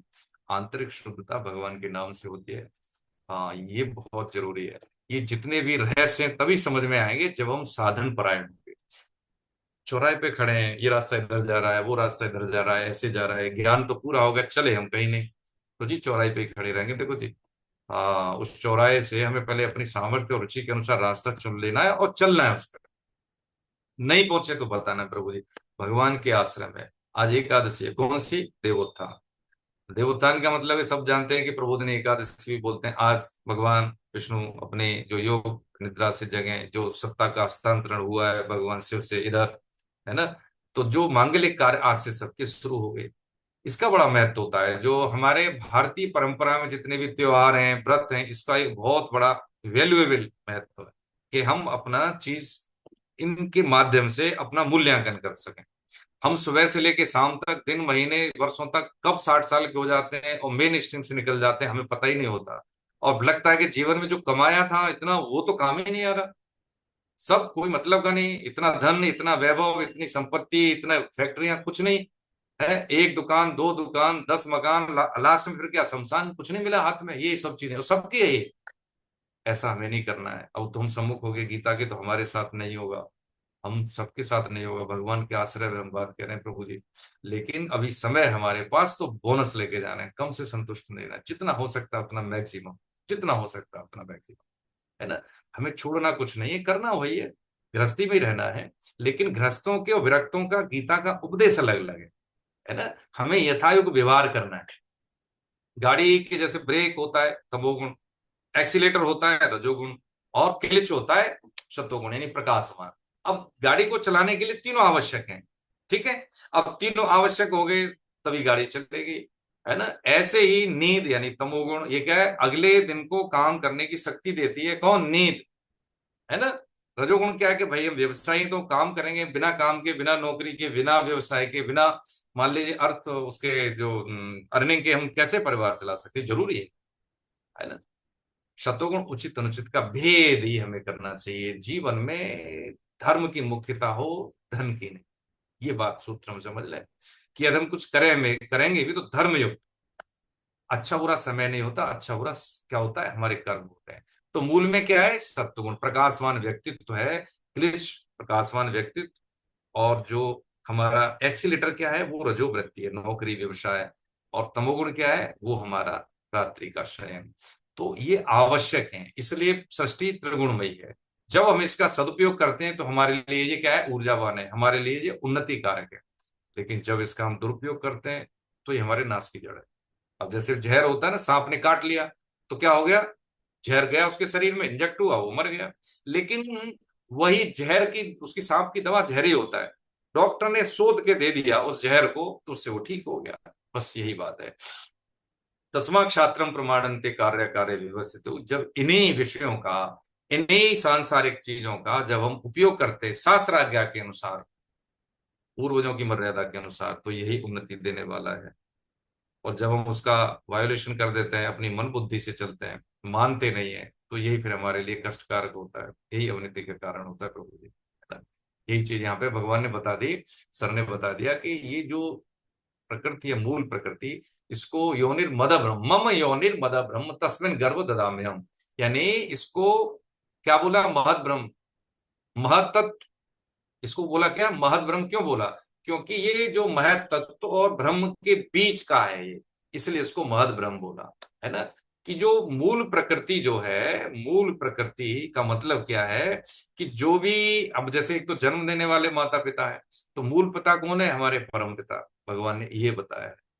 तो सब जितने सम मम, सब मम प्रिय सब मम उपजाए, अभी सर ने बोला कि नहीं बोला? हाँ, वर्मा साहब ने, तो जितने भी जीव सत्ता है सब हमारे भाई बहन है प्रभु जी। अब एक जीव दूसरे जीव की हत्या करे या उसको बताइए कष्ट दे, तो परमपिता कैसे खुश होंगे? हाँ, बस ये बात समझने की है। तो यहाँ जो अध्याय 13 में भगवान ने बताया था, प्राय दोबारा से भगवान ने इसको फिर कहा और अपने बताया कि एक देशीता कि सब जीव मेरा ही अंश, सब में मैं विभाग रूप से दिखता अलग अलग हूं, लेकिन मैं हूं एक ही। ठीक है। हरे कृष्ण प्रभु जी, हरे कृष्ण। अब इसमें 5वां श्लोक, अपना भाव बताएं, पढ़े नहीं, पढ़ तो लिया होगा आपने, है ना प्रभु जी, हरे कृष्ण जी। अमित कुमार साहब, आगे हरे कृष्ण। चंदा मैडम है, 16। हाँ अमित जी, मुझे लगता है अमित, ये जो अमित जी है, अमित बिलासपुर, ये वो अमित जी नहीं है, अमित जी जुड़े नहीं है। अच्छा अच्छा अच्छा। इनको तो मैंने कई बार म्यूट किया, म्यूट नहीं हो रहे। चलिए ठीक है, मैं कर देता हूं फिर हाँ 5वां। जी। हम्म, 5वां श्लोक में कह रहे हैं। हम्म। हम्म, अब 5वें श्लोक में क्या बता रहे हैं, अब ये श्री कृष्ण बता रहे हैं, जीवों के पिता हैं फिर भी जीव बंधन में क्यों है, हम भगवान के अंश हैं, लेकिन फिर भी वो अंश का हमें फर्क क्यों नहीं पड़ता, अंश की शक्ति क्यों नहीं है। तो उसका कारण बता रहे हैं, क्या बता रहे हैं, सत्वम रजस्तम इति गुणा प्रकृति संभवा निबधनन्ति महाबाहो देहे देहिनम व्ययम। कह रहे हैं, हे महाबाहो, प्रकृति से उत्पन्न होने वाले सत्व रज तम, ये तीनों गुण अविनाशी देही जीवात्मा को देह में बांध देते हैं। अब प्रकृति, अब जिसमें 3 पिक्चर दिख रही हैं, एक तो देखो, एक बच्ची है वो योग की स्थिति में बैठी है ना, और वो क्या है, प्रकाशमान स्थिति कही जाती है, इसको कहते हैं सत्वगुण। अब एक है भाई साहब टाई लगा के खड़े हुए हैं, है ना, ये लग रहा है कि ये कहीं ना कहीं इन्वॉल्व है किसी एक विशेष परिवेश में, यानी नौकरी वाले में। तीसरे हैं, देखिए चिल्ला रहे हैं, कोई परेशानी है, क्या है मालूम नहीं, तो ये कौन सी, तमोगुण की वृत्ति है। तो 3 जो गुण बताए, तीनों गुण कैसे हैं, अविनाशी देह यानी जीवात्मा को देह में बांध देते हैं। कोई तमोगुण की वजह से, कोई रजोगुण की वजह से, कोई सत्वगुण की वजह से, यानी जो सत्व गुण है, प्रकाशवान है, जो होना चाहिए, ये भी बांधने ही वाला है। एक लोहे की सीढ़ी है, एक मान लीजिए चांदी की हो गई, एक हो गई सोने की, लेकिन सीढ़ी या जंजीर का स्वभाव क्या है, ये क्या है, सीढ़ी का नाम लिया तो है, तो तीनों कैसे सदुपयोग के लिए उपयोगी हो गए, ऊपर जाने के लिए उन्नति कारक हो गए, लेकिन ये दुरुपयोग होगा तो सीढ़ी न कह के क्या है, फिर जंजीर है, ये क्या हो गई, यदि हमने गाड़ी की टैक्सी की तरह कोऑर्डिनेशन करके चलाया तो उन्नति कारक हो गए ना, लेकिन सुख बुद्धि भोग बुद्धि आ गई तो फिर क्या होगा, ये जंजीर बन जाएंगे, एक लोहे की, एक चांदी की और एक सोने की। जंजीर का स्वभाव बांधना है प्रभु जी, इसलिए इस सत्व गुण भी बांधने वाला है। कैसे बांधने वाला है, कि जैसे मान लीजिए कि हम सुबह जल्दी जगते हैं, एक व्यक्ति था, तो जैसे मान लीजिए मैं नाम ले लेता हूँ, उनका नाम लूंगा जो दिख नहीं रहे, ठीक है, जैसे सुनीता शर्मा मैडम, ठीक है, और इनके पड़ोस में एक मैडम थी, उन्होंने कहा बहन आप तो बहुत जल्दी जगते हो, अरे हमें भी जगा दिया करो, आप सुबह जल्दी भजन संकीर्तन नाम जब कुछ करते हैं, देखा सुना है हमने, तो आप हमें भी जगा दो। इन्होंने क्या किया, अपनी सहेली को, पड़ोसन को जगा दिया, ठीक है, अब वो भी जग गई। अब वो जग गई तो उन्होंने कहा देखो कितना अच्छा लगा, हम तो जग रहे थे, कैसे लोग हैं, देखो कैसे सो रहे हैं, हम तो जग के टाइम से सोते रहते हैं, कैसे इंसान है बताओ, देर तक सोते हैं। तो सुनीता जी बोलने लगे, अरे बहन हमने तुमको गलत जगाया। जगाने के बाद दूसरों में दोष दर्शन करने लगे, बताओ ये क्या है, सत्य गुण।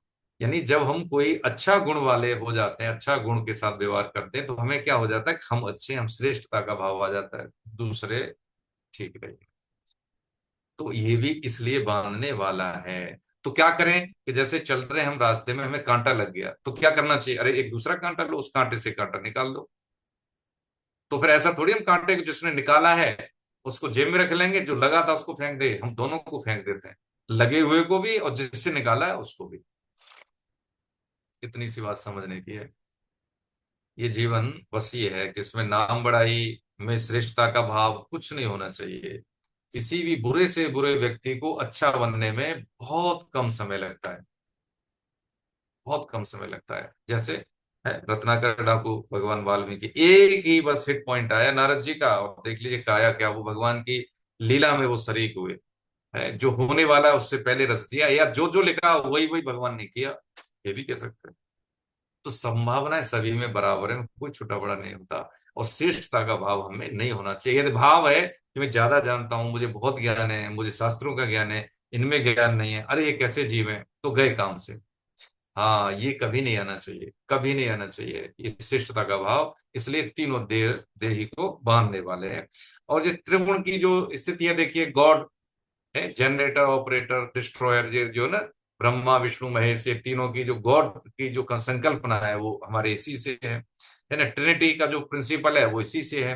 तो जो प्रकृति में अलग अलग धर्मों में अलग अलग सिद्धांतों में है ये तीन गुण विभिन्न नामों से, जब आप पढ़ेंगे इस भावार्थ में इस श्लोक की व्याख्या तो आप अच्छे से समझ जाएंगे।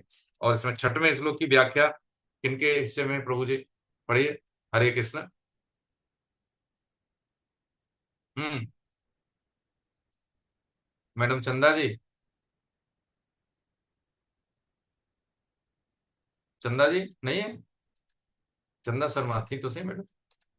हरे कृष्णा है तो आप अनम्यूट करिए अपने आप को।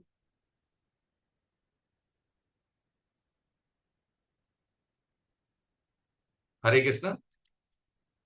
हाँ, अनम्यूट करिए मैडम अपने आप को, आवाज नहीं आ रही, अनम्यूट करिए। हाँ अब बोलिए बोलिए। हरे कृष्ण प्रभु जी। हरे कृष्ण हरे कृष्ण। तत्र सत्वं निर्मलत्वा हम्म प्रकाशकमनामयम् हम्म सुखसङ्गेन बध्नाति हम्म ज्ञानसङ्गेन चानघ। हे पाप रहित अर्जुन, उन गुणों में सत्व गुण निर्मल स्वच्छ होने के कारण प्रकाशक और निर्विकार है। वह सुख की आसक्ति से और ज्ञान की आसक्ति से देही को बांधता रहता है। इसमें प्रभु जी सत्व गुण की यह व्याख्या बताइए कि सत्व गुण को जब अपन प्रकाशमान कहते हैं या ब्रह्म मुहूर्त कहते हैं, उस समय अपना मन भगवान की तरफ जाता है और नाम जप में बोलिए या अपन और भी कोई सत्संग में मन जाता है तो मन स्थिर होता है, चंचल या चलायमान मन नहीं होता है। उसके बाद भी जब अपन रजोगुण या तमोगुण की तरफ जाते हैं तो हम हमारा मन भटकता हुआ अपने अपने कार्यों में लगता हुआ आगे बढ़ता जाता है। तो वो शरीर को बांधा हुआ है, जो जुड़ा हुआ है वो शरीर से, अपने शरीर से जुड़ा होने के कारण अपन जो पूजा में मन सुबह लगता है वो दोपहर में नहीं लगता है, या 10 बजे बाद भगवान के मन में भगवान की पूजा में भी मन नहीं लग पाता है। इसी प्रकार से उन्होंने ये बताया है कि सत्वगुण ज्ञान और सुख की आसक्ति को भी बांधता है। सत्वगुण अपने आप में बंधनकारी नहीं है, लेकिन सुख और ज्ञान का संग करने के कारण वो बंधनकारी भी हो जाता है। सुख और ज्ञान, जैसे अपन आशा करते इच्छा करते कि भाई आज मैं किसी छोटा सा एक प्रसंग बताऊं तो डॉक्टर के पास कोई एक पेशेंट आता है और वो सर्जरी वगैरह कर लेता है, सब कर लेता है, लेकिन जब वो कहता है कि मेरे पास इतनी राशि नहीं है तो डॉक्टर के मन में यह भाव आता है कि मैंने तो, मेरा एक पेशा था कि भाई मुझे तो इससे मिलना है कुछ, वो उसके मन के जो भाव थे वो उससे जुड़ा हुआ था कि मुझे इससे कुछ राशि प्राप्त होगी, लेकिन वो राशि उसको प्राप्त नहीं होती तो उसके मन में वो तमोगुण या रजोगुण वाला भाव आ जाता है। इसी प्रकार जब अपन जुड़ते जाते हैं या अपने मन में विचार आते रहते हैं तो जो विचार सुबह ब्रह्म मुहूर्त में आते हैं वो विचार दोपहर में या रात में नहीं आ पाते। जैसे अगर हमको किसी माओ को अगर बोला जाए तो हमको जिस लक्ष्य से, जिस आशा से हम काम करते सदुपयोग से, इसमें एक छोटा सा उदाहरण और बताया गया है कि छोटा बच्चा एक तो 3 लकड़ियों के सहारे जो गाड़ी चलती है उससे चलता रहता है। उसका कहा तक है कि जब तक वो बच्चा चलना सीख रहा है ये उसका अंतिम लक्ष्य नहीं है या उसकी अंतिम सीढ़ी नहीं है, लेकिन वो जब चलना सीख जाता है तो उस तिपाही को भी अलग है, हाँ बहुत बढ़िया, उसको छोड़ देता है, बहुत सुंदर, बहुत बढ़िया। उसको भी छोड़ देता है। तो अपना लक्ष्य क्या है कि अपने को परमात्मा तत्व की प्राप्ति करना है, कि अपना ज्ञान भगवान की तरफ जोड़ना है अपने आप को, और उसमें भी अगर अपन मन नहीं लगा पा रहे तो अपना कोई उचित नहीं है। हरे कृष्ण प्रभु। हरे कृष्ण, बहुत बढ़िया। ठीक है, ये हमने समझ लिया है, शुरू में ही समझा था कि इसकी क्या कैरेक्टरिस्टिक है सतोगुण की। तो सुख की आसक्ति से और ज्ञान की आसक्ति से देह को बांधता है, ये हमने समझ लिया। ठीक है, आगे 7वां और 8वां श्लोक मैडम तारा जी हैं। हरे कृष्ण, देखिए अपनी बारी देख लें। हरे हरे कृष्णा। कृष्ण, प्रणाम। हाँ जी, 7वां 8। हाँ जी, 7वां और जी 8वां। जी, डॉक्टर रितिका। रजोरागात्मकं विद्धि हम्म तृणासंग समुद्भवम् हम्म तन्निबध्नाति कौन्तेय कर्म संगेन देहिनम् तमस्वतं ज्ञानजं विद्धि हम्म मोहनं सर्वदेहिनां हम्म प्रमादालस्य निद्राभिः हम्म निबध्नाति भारत। हम्म यहाँ भगवान कहते हैं अर्जुन को, हे कुंती नंदन, तृष्णा और आसक्ति को पैदा करने वाले रजोगुण को तुम राग स्वरूप समझो। वह कर्मों की आसक्ति से देही अर्थात जीवात्मा को बांधता है। और हे भारतवंशी अर्जुन, संपूर्ण देहधारियों को मोहित करने वाले तमोगुण को तुम अज्ञान से उत्पन्न होने वाला समझो। वह प्रमाद, आलस्य व निद्रा के द्वारा देह के साथ अपना संबंध मानने वाले को बांधता है। अब यहाँ स्वरूप बताते हैं कि तमोगुण और रजोगुण किस प्रकार से जीवात्मा को बांधते हैं। तो यहाँ अर्जुन के जरिए भगवान बताते हैं कि रजोगुण को तो तुम राग राग पूर्वक समझो, अर्थात हम ये मान सकते हैं कि ये तृष्णा और आसक्ति से उत्पन्न होता है। मतलब जो रजोगुण है ये तृष्णा और आसक्ति से उत्पन्न होता है, इसीलिए ये जीव को कर्मों के बंधन में बांध देता है। अब रजोगुण व्यक्ति में असल में तो हमेशा कुछ करने की चाहत होती है, कुछ करने की इच्छा होती है। जैसे उसे नाम चाहिए, उसे यश चाहिए, उसे सफलता चाहिए, और इन सब को पाने के लिए ये जो लालसा उसके अंदर उत्पन्न होती है नाम की, यश की, उसके लिए वो हमेशा कुछ ना कुछ कर्म करने के लिए, या यूं कहें कि कर्मों की एक दौड़ के अंदर वो दौड़ता रहता है, या उसका मन हमेशा बहिर्मुखी होकर, तो रजोगुणी व्यक्ति है वो बहिर्मुखी होकर उसका मन हमेशा बाहर की तरफ दौड़ता है, या यूं कहें बाहर की चकाचौंध की, मुझे यह चाहिए, मुझे वह चाहिए। ये सभी रजोगुण का प्रभाव है। और रजोगुण से प्रभावित जो व्यक्ति होता है वो कभी भी शांत नहीं रह पाता। उसे लगता है कि सुख कर्म में, उपलब्धि में, या मतलब उससे अगर कुछ परिणाम मिलेगा उसके कर्म का, उसे कोई उपलब्धि मिलेगी, यश मिलेगा, तो ही उसे सुख मिलेगा। मतलब कर्मों के फल में उसकी सुख की आसक्ति होती है, परंतु असल में तो वह अपनी तृष्णाओं के जाल में फंस जाता है। अच्छा, यहाँ पर 3 प्रकार की तृष्णा मानव के जीवन में बताई गई है। जैसे एक तो पुत्रेष्णा, मतलब ममता, यानी वो अपना वंश आगे बढ़ाने के लिए, पुत्र की इच्छा के लिए, इस तृष्णा के अंदर भी वो कर्म करता है।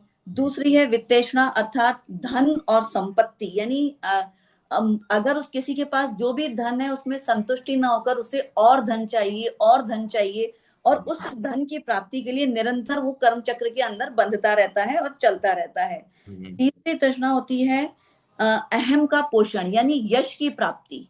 अपने अहम से पोषित होने के लिए जब उसे किसी उपलब्धि की प्राप्ति होती है, यश प्राप्त होता है, लोग उसकी तारीफें करते हैं, तो उसे उससे उससे उसके अहम का पोषण होता है, और वो उस तृष्णा के अंदर और आगे इस तरह के कर्म करता है कि और लोग मेरी तारीफ करें, मेरे को और उपलब्धियां प्राप्त हो। और अगेन ये वाले जो कर्म हैं ये उसको बांधते ही जाते हैं। तो हम ये कह सकते हैं कि जो रजोगुण व्यक्ति है वो अपनी आसक्ति और तृष्णा के अंदर उस जाल में ऐसा फंस जाता है, और ये एक क्यूमुलेटिव एक्शन होता है। मतलब उसके कर्मों से उसकी तृष्णा शांत नहीं होती, अपितु और बढ़ जाती है। जैसे कि एक वृक्ष होता है, वृक्ष एक बीज अपन बोते हैं और उससे एक वृक्ष की उत्पत्ति होती है। उस वृक्ष से अनेक बीज उत्पन्न होते हैं, उन अनेकों बीज से अनेकों वृक्ष उत्पन्न होते हैं, और ये क्यूमुलेटिव प्रोसेस है कि बीज और बीज से वृक्ष उत्पन्न होगा।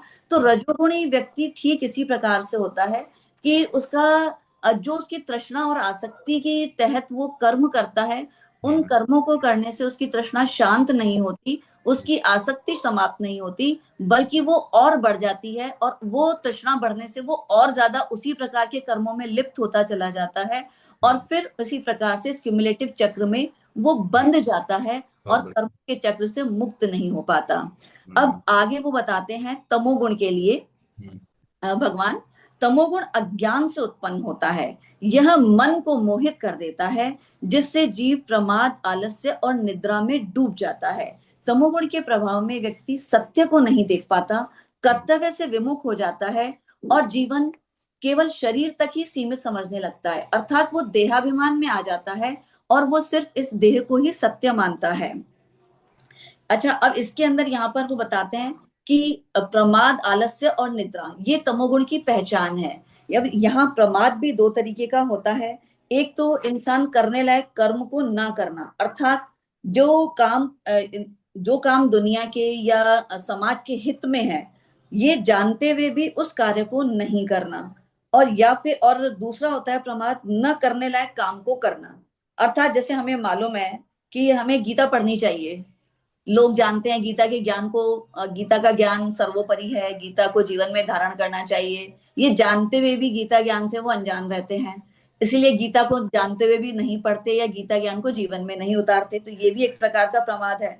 दूसरा है न करने लायक काम को करना। जैसे कि हम सभी जानते हैं कि अगर हम सोशल मीडिया पे भी दो तरह की चीजें हैं, ज्ञानवर्धक भी हैं और कहना चाहिए प्रमाद में उलझी हुई भी हैं, कि हम सिर्फ मूवी देख के टाइम पास करें। तो ये हमारे ऊपर है कि हम किस प्रकार के प्रमाद के अंदर उलझे हुए हैं, कि हम जानते तो हैं पर करते नहीं हैं, और दूसरा हम जानबूझ करके अपना टाइम वेस्ट करते हैं। फिर इसी प्रकार से दो प्रकार के आलस्य बताए हुए हैं।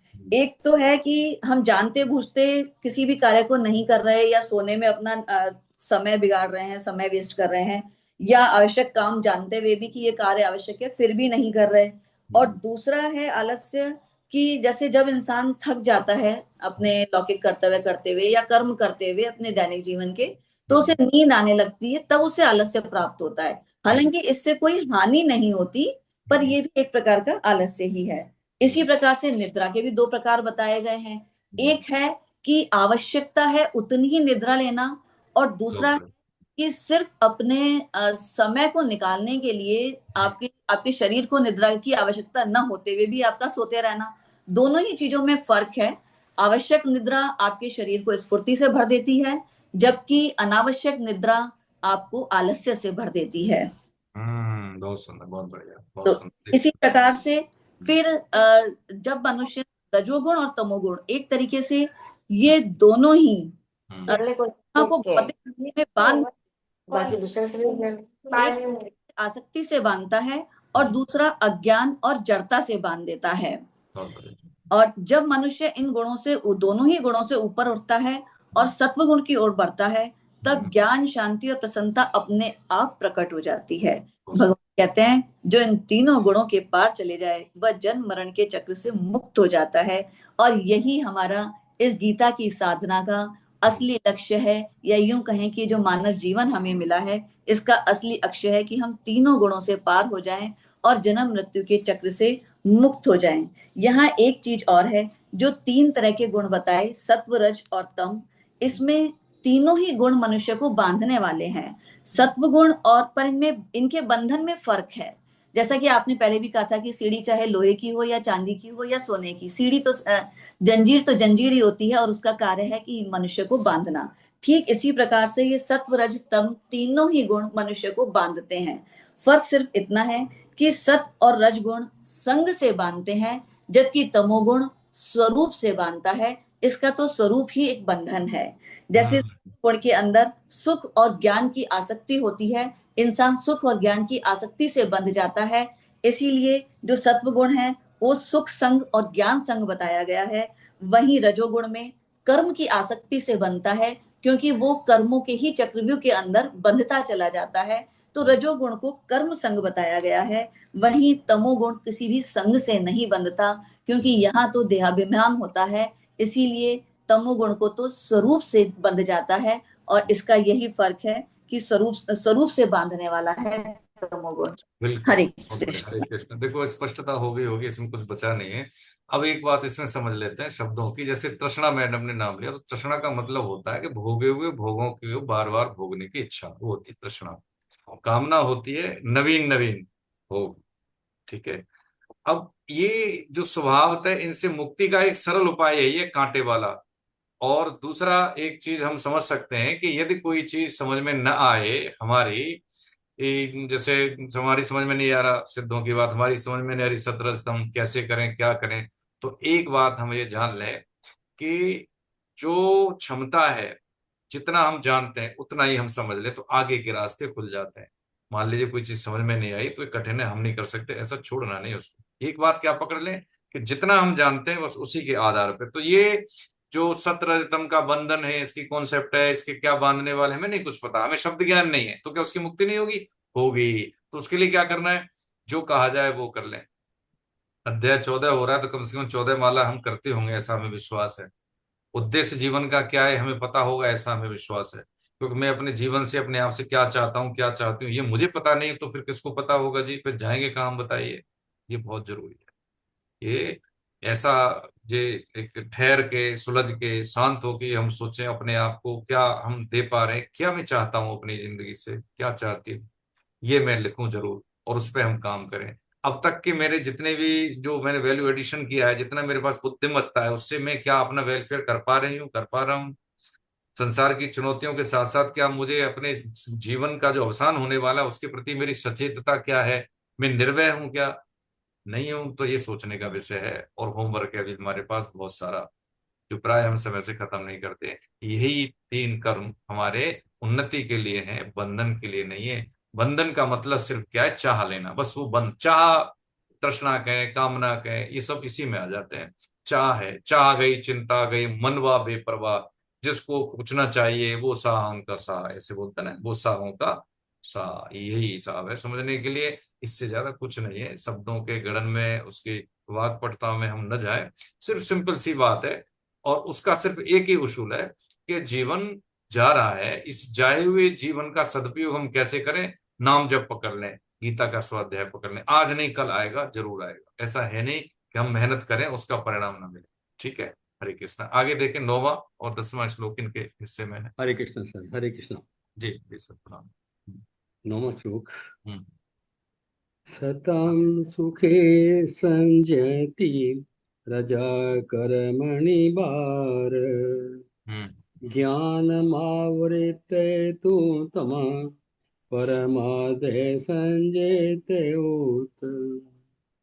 रजस तमस चाभिभ्यु सत्वं भवति भारत, रजा सत्वं तमस च तमा सत्वं रजस्तथा। हम्म इसमें हम्म इसका अर्थ बता रहा हूँ। हम्म हे हे भारत वंशो, हाँ ये, हम्म हे भारत वंशोद्भव हम्म अर्जुन, रजोगुण और तमोगुण को दबाकर सत्वगुण बढ़ता है, सत्वगुण और तमोगुण को दबाकर रजोगुण बढ़ता है, वैसे ही सत्वगुण और रजोगुण को बढ़ा दबाकर तमोगुण बढ़ता है। ये यही। आगे। हाँ, हम्म इसका है कि 3 प्रकार के गुण हैं।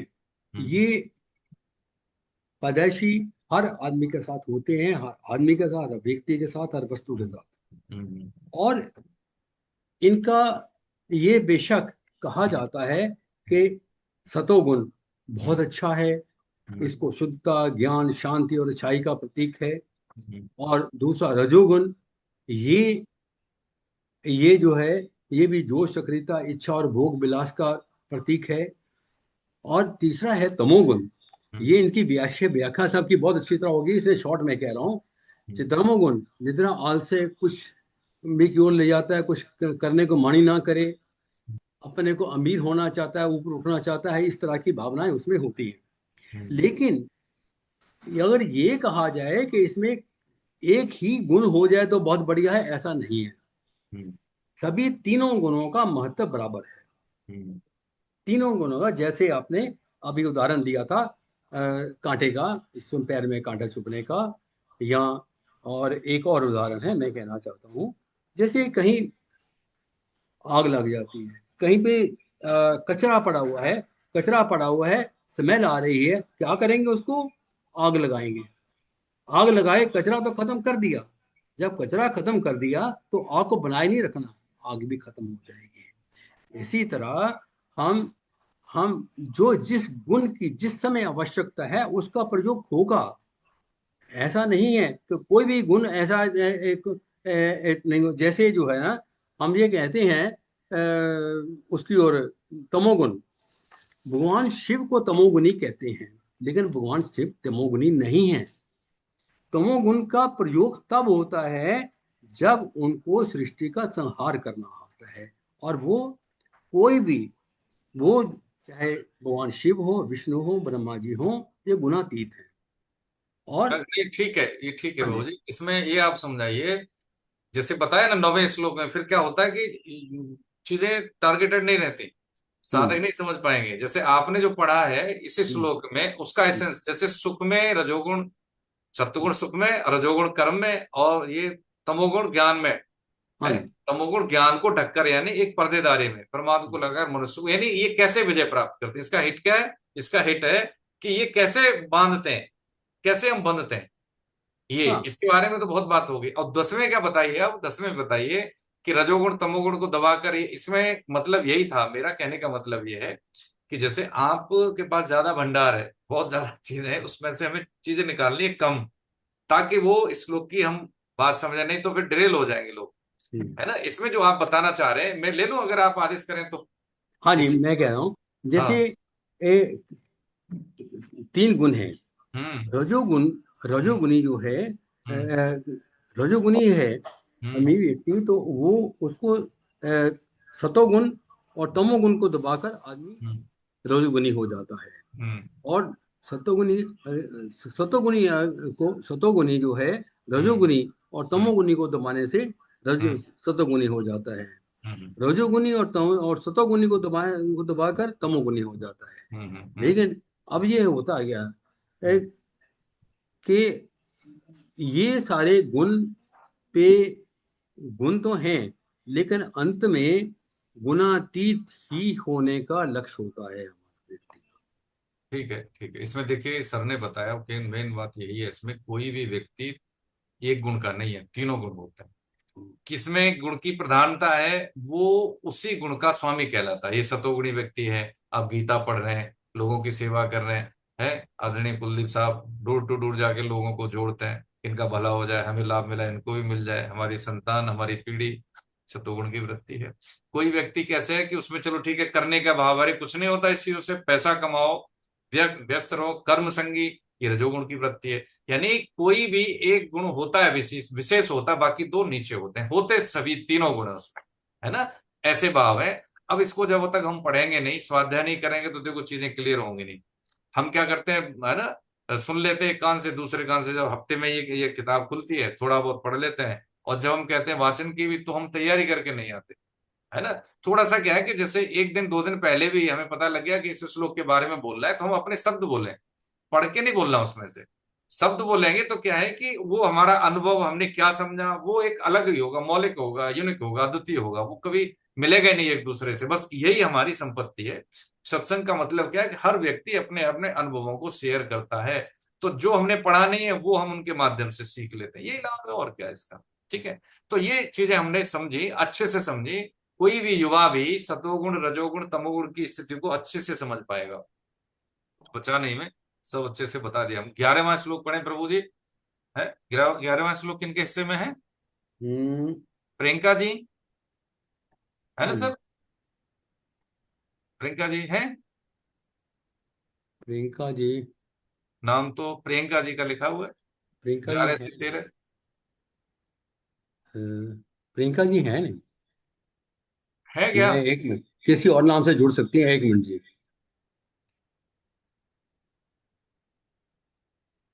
अगर प्रियंका जी किसी और नाम से जुड़ी हैं तो ज्वाइन कर लीजिए।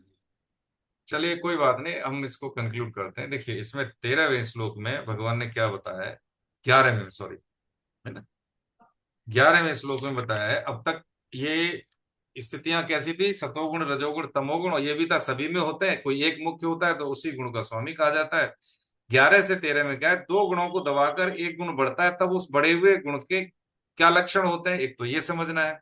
सत रज तम, ये तीनों ही गुण सूक्ष्म होने से देखने में नहीं आते, अतः इनकी पहचान इनकी वृत्तियों से होती है। किससे? वृत्तियों से। वृत्ति का मतलब क्या होता है? आदतें। ठीक है, तो जब जब जब इस मनुष्य शरीर में सब द्वारों यानी इंद्रियों और अंतःकरण में प्रकाश स्वच्छता विवेक प्रकट हो जाता है, तब यह जानना चाहिए कि सत्वगुण बढ़ा हुआ है। अब जैसे बच्चे यूथ है सुप्रति, ये बच्चे क्लास 7 के, अंकुर, निधि जी, भारती जी, और भी यूथ है हमारे, है ना, तो अमित जी, तो ये क्या है, इनका मतलब क्या है, जीवन के आरंभिक काल में इनको ये पता लग गया कि मुझे जो करना है क्या करना है, और नहीं करना है तो मुझे कभी नहीं करना है। तो इस तरह की स्पष्टता जब आ जाती है व्यवहार में, तो उसको क्या कहते हैं, सत्वगुण बढ़ा हुआ है। प्राय ये क्या है, सुबह के टाइम ज्यादा होता है ना। रजोगुण की वृत्ति कब होती है, हे भरत वंश में श्रेष्ठ अर्जुन, है ना। रजोगुण के बढ़ने पर लोभ, प्रवृत्ति और कर्मों का आरंभ। प्रवृत्ति का मतलब है लगे रहना, ठीक है। लोभ का मतलब है कि मेरे पास जो है इससे मैं संतुष्ट नहीं, मुझे और चाहिए, है ना। जैसे दिख रहा है ना पिक्चर में, इट्स ऑल माइन, ये सब मेरा है। हाँ, ये सब मेरा है, पिताजी का, माताजी का, पत्नी का, पति का, ये सब का भोग करना, सब मेरे लिए ही काम करें और मैं कर पाऊं तो ठीक है, नहीं तो सब मेरा अधिकार है। ऐसा होता है ना कभी, कर्मों का आरंभ, ये मैं एक नौकरी से गुजारा नहीं हो जा रहा, साइड में पार्ट टाइम बिजनेस कर लेना, कुछ और कर लेना। तो इसमें क्या है, लोभ प्रवृत्तिरारंभ कर्मणाम शम स्पृहा। स्पृहा का मतलब होता है स्पूर्णा, ठीक है। विचार शक्ति ऐसे ही रजस्य तारणे जायन्ते विवृद्धे भरतर्षभ, यानी ये कह रहे हैं कि अशांति और स्पृहा ये वृत्तियां पैदा होती हैं, शांति नहीं रहती, अशांति रहती है, स्पृहा, है ना। अभी एक सत्संग में आए थे, बहुत बड़े बिजनेसमैन आए थे, उम्र में भी बड़े, ठीक है। और मैं चलो उनकी बात नहीं बोलता हूँ। एक बहुत बड़े फास्ट ट्रैक के इंजीनियर हैं, अब तो रिटायर हो गए। हमारे लखनऊ में आरडीएसओ है, रेलवे का एक बहुत बड़ा एक साइंटिफिक रिसर्च ऑर्गेनाइजेशन है उसमें। तो उसमें फास्ट ट्रैक के बहुत बड़ा उनका अनुभव है, सिविल इंजीनियर है, बहुत सीनियर। तो विदेशों में भी वो जाते हैं। उन्होंने 18 किताबें लिखी हैं इंजीनियरिंग पे, हिंदी में भी, अंग्रेजी, बहुत अच्छी पकड़ है उनकी भाषा पे। तो गीता की क्लास है, अब उनको गीता इतनी अच्छी लगी कि उन्होंने करीब 60 रजिस्ट्रेशन कराए फिजिकल क्लास के, आते हैं सब। और कोई डॉक्टर है, कोई इंजीनियर, सब आते हैं। तो उसको, मेरे को सेवा मिली उसकी। और बच्चों के भी उन्होंने 35-40 रजिस्ट्रेशन करा दिए फिजिकली क्लास में। तो वो भी उसके बाद उनका भी हम ही ले लेते हैं क्लास, उसमें बाद में बच्चे आते हैं। तो वो कह रहे थे मुझे, वो लाल साहब, मुझे किताब लिख रहा हूँ मैं, 19वीं किताब लिख रहा हूँ, थोड़ा सा तो मुझे समय की कमी है लेकिन मैं लिख रहा हूँ। ठीक है, बहुत अच्छे साधक सर। हाँ, सही बता रहा हूँ सर, आप सबसे निवेदन है, बहुत अच्छे साधक हैं। तो मेरे मन में आया कि इनको कैसे मना करूं, कि अब तो बहुत हो गया, अब तो थम जाओ। मेरे मन में आया, पता नहीं क्यों, कि इनको मैं बोलूं। तो मैंने नहीं बोला। मैंने कि इनको रॉयल्टी मिलती है क्या है, अब ये इनका भी ज्ञान, इनको लगता होगा कि मैं चीजें दूसरों को बता दूं, मेरे अंदर जानकारी है तो इसी को बताऊं। तो ऐसा नहीं है, मुझे लगा कि बहुत हो गया, जो जानकारी थी वो आप दे चुके मैक्सिमम। अब ये मुझे लगता है अनावश्यक है, रिपीटेड चीजें आ रही होंगी, ऐसा मुझे लगा। तो एक दिन फोन आया करीब 10 बजे के बाद। मैंने कहा सब ठीक ठाक है, ठीक है। मैंने बताया क्या, मैंने सोचा है कि अब जो 19वीं किताब है, जो किताब लिख रहा था, वो मैंने बंद करने का निर्णय लिया। मुझे बड़ी खुशी हुई, मैंने कि मैं बोलने वाला था, आपने अपने आप बोल दिया, तो अच्छी बात है। अब तो मुझे क्या करना है कि अपना एवेल्युएशन करके उस पर काम करना है। तो सबसे पहले उन्होंने क्या किया, नाम जप लगातार, चलते फिरते माला, और सुबह शाम तुलसी माला, और चलते फिरते काउंटर। एकदम परिवर्तन हुआ ना। कैसे परिवर्तन हुआ, देखिए ये मैं बता रहा हूं, गीता से लोगों को जोड़ने से, गीता को लोगों से जोड़ने से। पढ़ना ज्यादा जरूरी नहीं जितना कि जोड़ना। दूसरों का हित करने में अपना हित बिल्कुल सन्निहित है, अपना हित कहें तो संरक्षित है, सुरक्षित है, प्रोटेक्टेड है। ये शक्ति है। जोड़ने से क्या लाभ होता है, ये आपके सामने बैठे हैं कुलदीप साहब, ठीक है, पूरा परिवार, इनकी बेटी। और देखिए, बहुत कंपनी, बहुत बड़ी सीईओ है वो, लेकिन मैं जानता हूँ कि इतनी व्यस्तता के बाद भी अभी सेमिनार करा रही है वो 1800-2000 लोगों की, दिल्ली में, वनडे की, सीरी फोर्ट ऑडिटोरियम में। और हिम्मत देखिए, एक एक चीज खुद देखना, लोगों को जोड़ना। अब वो दूसरा व्यक्ति इसमें परिवर्तन अपना आदत में, सतोगुणी हूँ रजोगुणी में कैसा हूं नहीं पता लगता, कोई दूसरा इवेल्युएशन करता है। तुम क्या समझ रहे हैं, हम ये समझ रहे हैं कि रजोगुण के बढ़ने पर लोभ, प्रवृत्ति, कर्मों का आरंभ, ये समझ रहे हैं हम, है ना। कि ये स्थिति कैसी होती है, ये ऐसी होती है, और अभी और अभी और अभी और में ही हम फिर कहीं और होते हैं, पता नहीं, समय निकल गया, शक्ति निकल गई, संसाधन चले गए, अब जो चाहिए था वो तो किया नहीं। अंत में फ्रस्ट्रेशन, अवसाद और वही डर, भय रहता है, ये बत्तियां पैदा होती है। 13वें श्लोक में बताया, तमोगुण के बढ़ने पर अप्रकाश, अप्रवृत्ति तथा प्रमाद। इसमें क्या है, जैसे अभी डॉक्टर कारा जी हैं, मैडम ने बताया कि स्वभाव से ही कैसा है, मूड है। इसका मतलब क्या है कि ये अपने वर्तमान जीवन को, जैसे शराब का सेवन, नाली में गिरे हैं, है ना, शरीर खराब है, अस्वस्थ शरीर है, उसी को सुख मान लेता है। इसकी सुख की डेफिनेशन ही अलग है, समझिए ना। यानी दो पैर वाला जानवर कह सकते हैं वो व्यक्ति, तमोगुण के बढ़ने पर अप्रकाश यानी उसको दिखता नहीं आगे क्या है, आज के बाद क्या, उसको इतना भी पता नहीं है। अप्रवृत्ति तथा, अप्रवृत्ति का मतलब कि किसी भी कार्य में प्रवृत्त नहीं है वो, है। अप्रवृत्ति तथा प्रमाद कौन सा, यानी जो करने योग्य कार्य की बात है। प्रमाद जो करना है नहीं करना, प्रमाद हमने समझ लिया। मोह यानी अज्ञान, यानी वो बुरे को अच्छा, अच्छे को बुरा समझता है। अरे मनुष्य जीवन में बताइए, जिए नहीं, जी भर के नहीं जिए तो क्या किया, कहते हैं ना, बहुत से लोग कहते हैं, हमसे तो, हमें तो साबका पड़ा ऐसे लोगों से। देखो साहब, जब ऐसे बिना शराब पिए, बिना कुसंग किए, बिना मनुष्य जीवन मिलाए, तो बिना एंजॉय किए जाएंगे ऊपर, तो भगवान लात मार के बाहर भेजेगा। ऐसे कैसे कहते हैं, क्या बोलेंगे। ये क्या है, तामस वृत्ति है ये, है ना। बस यही स्थिति है। और ये हम यही विराम लेते हैं प्रभु जी, ठीक है। और आगे फिर हम समापन करेंगे। तो एक सेकंड, एक सेकंड, हम वहां पहुंच रहे हैं भैया, हम 5 मिनट में पहुंच रहे हैं, ठीक है। हरे कृष्ण। अच्छा, तो फिर निकलिए आप, ठीक है, फिर निकलिए। नहीं नहीं, फिर रहने दो, जाने दो, तो जल्दी होगी, ठीक है। मैं नेक्स्ट टाइम, कल मैं देखता हूँ, मैं कॉल बैक करूंगा, ठीक है। अभी ठीक है, हरे कृष्ण। तो ये जो 13वां जो श्लोक तक हमने जो समझा आज, ये जीवन में हमारा स्वभाव कैसा है, हम कैसी वृत्ति के स्वामी हैं, ये हमें सेल्फ ऑडिट करने का एक अवसर देता है, यह अध्याय 14, ठीक है। हम ज्यादा पढ़े लिखे नहीं है, हम विद्यार्थी हैं, तो हम कैसे विद्यार्थी हैं ये हमें पता लग जाएगा। यदि हम टाइम पे काम करते हैं, टाइम पे जगते हैं, ठीक है, समय का सदुपयोग करते हैं, तो हमें पता लग जाएगा हम कैसे हैं। और हम केवल करने का वेग है, केवल करने का वेग है, पहुंच कहीं नहीं रहे, दौड़ रहे हैं, तो इससे पता लग जाएगा हम रजोवृत्ति के हैं। तामस का मतलब यही है कि हमें, हमारा लक्ष्य क्या है ये भी हमें पता नहीं है, हमें करना क्या है ये भी हमें पता नहीं है, सुबह से लेकर शाम तक हमारी रूपरेखा क्या है हमें कुछ भी नहीं पता है। एक दिन, 2 दिन, एक साल, पूरी जीवन चला भी जाए तब भी हमें पता नहीं हम क्यों आए थे। ये तामस वृत्ति है। लेकिन ये तमोगुण, ये रजोगुण, ये सतोगुण, तीनों ही हमारे लिए उपयोगी है। जब हम रात को सोते हैं, तो अगर सोए नहीं तो अगले दिन के लिए ऊर्जा संचित नहीं होगी, जैसे मैडम डॉक्टर कारा जी ने बोला। अब इससे क्या होता है कि संसार से संबंध विच्छेद होता है पर्टिकुलर टाइम के लिए, तो हमें ऊर्जा का संचय होता है, ठीक है। पक्की बात। अब सूत्र क्या बना, यदि जागृत अवस्था में भी हम संसार से संबंध विच्छेद करके जीते हैं, तो हमारी ऊर्जा का संचय रहता है। 8 घंटे काम करने के बाद भी थकान नहीं होती, शरीर में ऊर्जावान प्रवृत्ति रहती है, यानी ऊर्जावान व्यक्तित्व रहता है उसमें। इसलिए 24 घंटे में एक पड़ाव होता है, 6 घंटे, 6.5 घंटे की नींद का पड़ाव। उसके बाद हम फंक्शन में रहते हैं। हाँ, कैसे रहते हैं कि समय, सारी सृष्टि की संपत्ति देने के बाद ही एक बाद भी एक श्वास नहीं हमें मिलती। तो ये बहुत ज्यादा इंपॉर्टेंट, किसकी है? महत्ता समय की है, बहुत ज्यादा समय की है।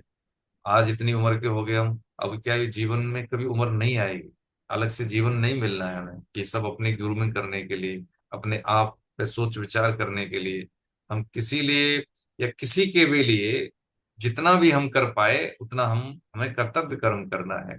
लेकिन ये होश पूर्वक करना है कि मैं अपना जीवन का उद्देश्य न भूलूं, क्योंकि कर्तव्य कर्म परिवार के प्रति, समाज के प्रति, अपने लक्ष्य की ओर बाधा पैदा नहीं करते, ये साधक को सावधान करते हैं, है ना। लेकिन ये साधक सावधान सावधान नहीं है तो दुर्घटना घट जाएगी फिर, है ना। सावधान क्या है कि मेरा श्योर शॉट है कि मेरा जीवन का उद्देश्य क्या है, और उस उद्देश्य प्राप्ति में जो भी मैं मानक अपना रहा हूँ वो शुद्ध है कि नहीं। अगर शुद्ध नहीं है तो तुरंत इमीडिएट, उसमें भविष्य नहीं है, तुरंत हमें बदल देना चाहिए। तो वर्तमान को यदि हमने संजो लिया तो फ्यूचर इसी पे निर्भर है प्रभु जी। हाँ, हम उठा के देख लें जितने भी प्रमाण है कि जिसने अपने आप को समय दिया। समय का मतलब ये नहीं कि घर बार सब छोड़ दिया, नहीं, समय का मतलब है अपनी उसने थोड़ी सी भी जानकारी अपने बारे में रखी कि मैं अपने आप से चाहता क्यों हूं, है ना। मैं क्यों इस कार्य को करता हूँ, इसका क्या रिजल्ट होगा। यदि इतनी सी ऑडिट हमने कर ली तो गलती से भी गलती नहीं होगी, बिल्कुल नहीं गलती से गलती होगी। हम कम में संतुष्ट हो जाते हैं, हमारे होनेपन का दूसरों को एहसास हो जाए तो सही है कि हम कुछ कर रहे हैं। हमें हमारे होनेपन का, हम किसी को आसपास हमारे परिवार जनों को पता नहीं है, तो हम, पक्की बात है कि हम ज्यादा उनकी जिंदगियों को छू नहीं रहे, उनको स्पर्श नहीं कर रहे हैं, उनके लिए हम कुछ, हाँ, कुछ नहीं कर पा रहे हैं, है ना। हम कम कम से ही संतुष्ट होकर चले जाते हैं, अपना कैरियर, अपना ही परिवार, वो भी माँ बाप नहीं उस सर्कल में होते, तो ये बहुत बड़ी चुनौती है हमारे लिए प्रभु जी। गीता के संग जीवन के ढंग, तो फिर समझ लीजिए कि रास्ते जो उमंग में होंगे हमारे, इसमें कोई दो राय नहीं।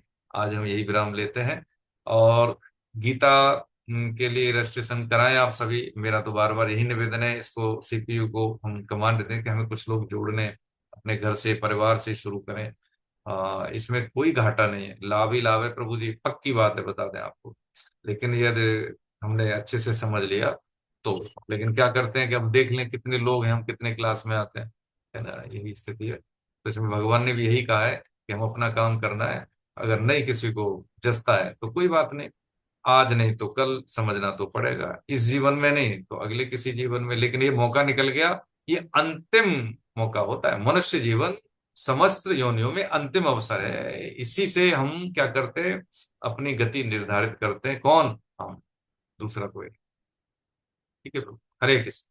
किसी का कुछ है हाँ जी, जो सभी मत हो, अनम्यूट कर सकते सबसे हैं। छूटा हो, तो आप अपने आप को अनम्यूट कर सकते हैं, सभी के पास कैपेसिटी है अपने आप को अनम्यूट करने की।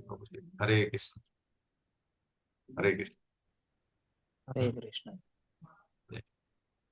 मैडम सुषमा गोविल जी, कुछ कहना है किसी को? सत्यदेव साहब, आदरणीय हाँ सर, सत्य। मेरा मेरा एक क्वेश्चन है जो मैं जानना चाह रहा था।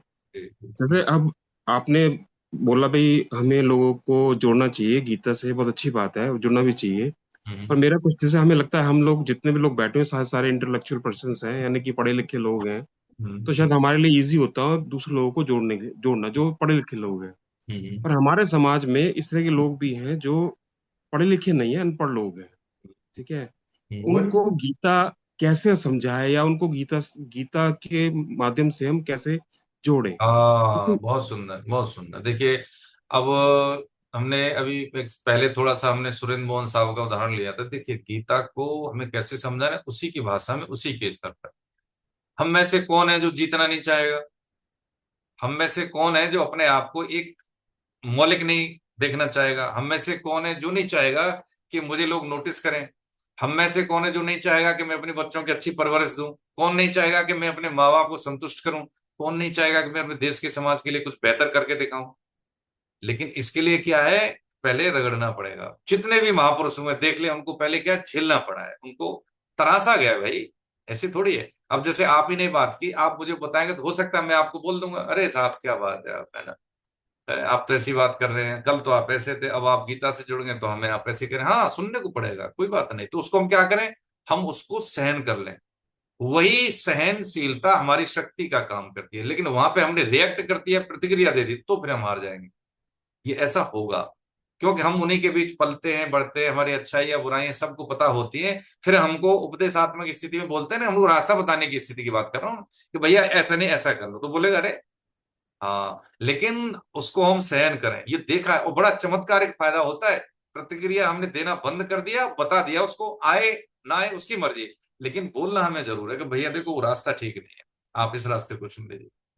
तब उसको लगेगा, आपका बर्ताव में जो बदलाव है वो बंदा नोटिस जरूर करेगा कि इसने रिएक्ट नहीं किया, ये नहीं तो बहुत बोलता था, अब की बार तो कुछ नहीं किया।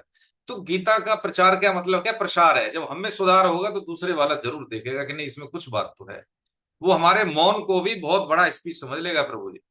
लेकिन हाँ, ये जरूर हमें बोलना है कि यदि हमें जीतना है जीवन में, भाई अर्जुन क्या था, धनंजय की उपाधि थी, बहुत बड़े सर्वश्रेष्ठ धनुर्धर थे, ऐश्वर्यशाली थे, लेकिन वो भी आगे घुटने पे चुनौती का सामना नहीं किया। ऐसे ही धन हमारे पास कितना ही है, लोग कितने ही जानते हैं हमारे पास, कितना ही समृद्धशाली हैं हम, लेकिन जीवन में हारेंगे जरूर यदि जीवन में हमारे में अध्यात्म नहीं है तो। क्योंकि माला लेके बैठने वाली गीता नहीं है, फंक्शन करने वाली, सर्किल में घुस के परफॉर्म करने की कला देती है गीता। गीता को ऐसे थोड़ी है कि भैया चुप्पी भी अवस्था का ग्रंथ हो, नहीं। ये तो जीवन के आरंभिक काल से शुरू होती है, हम ये बताएं उनको। जैसे बच्ची है, सुप्रीति बैठी 7वीं क्लास की बच्ची, अब ये बालक रेगुलर आ रहा है, तो एक एक थॉट लेके जाएगा, तो एक एक थॉट से क्या हो जाएगा, हाँ इसका व्यक्तित्व बनेगा। अब ये हारेगी नहीं बालक, ये ईश्वर न करे ऐसा हो, नंबर कम आए कोई फर्क नहीं है। हम नंबर के लिए थोड़ी पढ़े, हम पढ़ रहे हैं परफॉर्म करने के लिए, कि मेरा जो है पर्टिकुलर चुनौती में मेरी परफॉर्मेंस कैसी होती है। भीड़ देख के कहीं डर तो नहीं जाते, स्टेज पे आके कहीं बोलने में मेरे शब्द तो नहीं लड़खड़ाते, है। मुझे कोई मेरी कोई इमेज खराब करता है, मुझे कोई कहता है कि नहीं तुम पे नहीं आता, कोई डिमोरलाइजेशन करता है, मेरा कॉन्फिडेंस लूज करता है, तो मैं कहीं उससे प्रभावित तो नहीं होती, ये आएगा उसमें। और ये अलग होगा, ये ग्रेजुएट करेगी या डॉक्टर बन गई मान लीजिए, तो ये बच्ची डॉक्टर तो बनेगी, लेकिन उससे अलहदा इसके व्यक्तित्व में वो वैल्यू एडिशन एडिशनल होगा गीता वाला, वो किसी डॉक्टर में नहीं।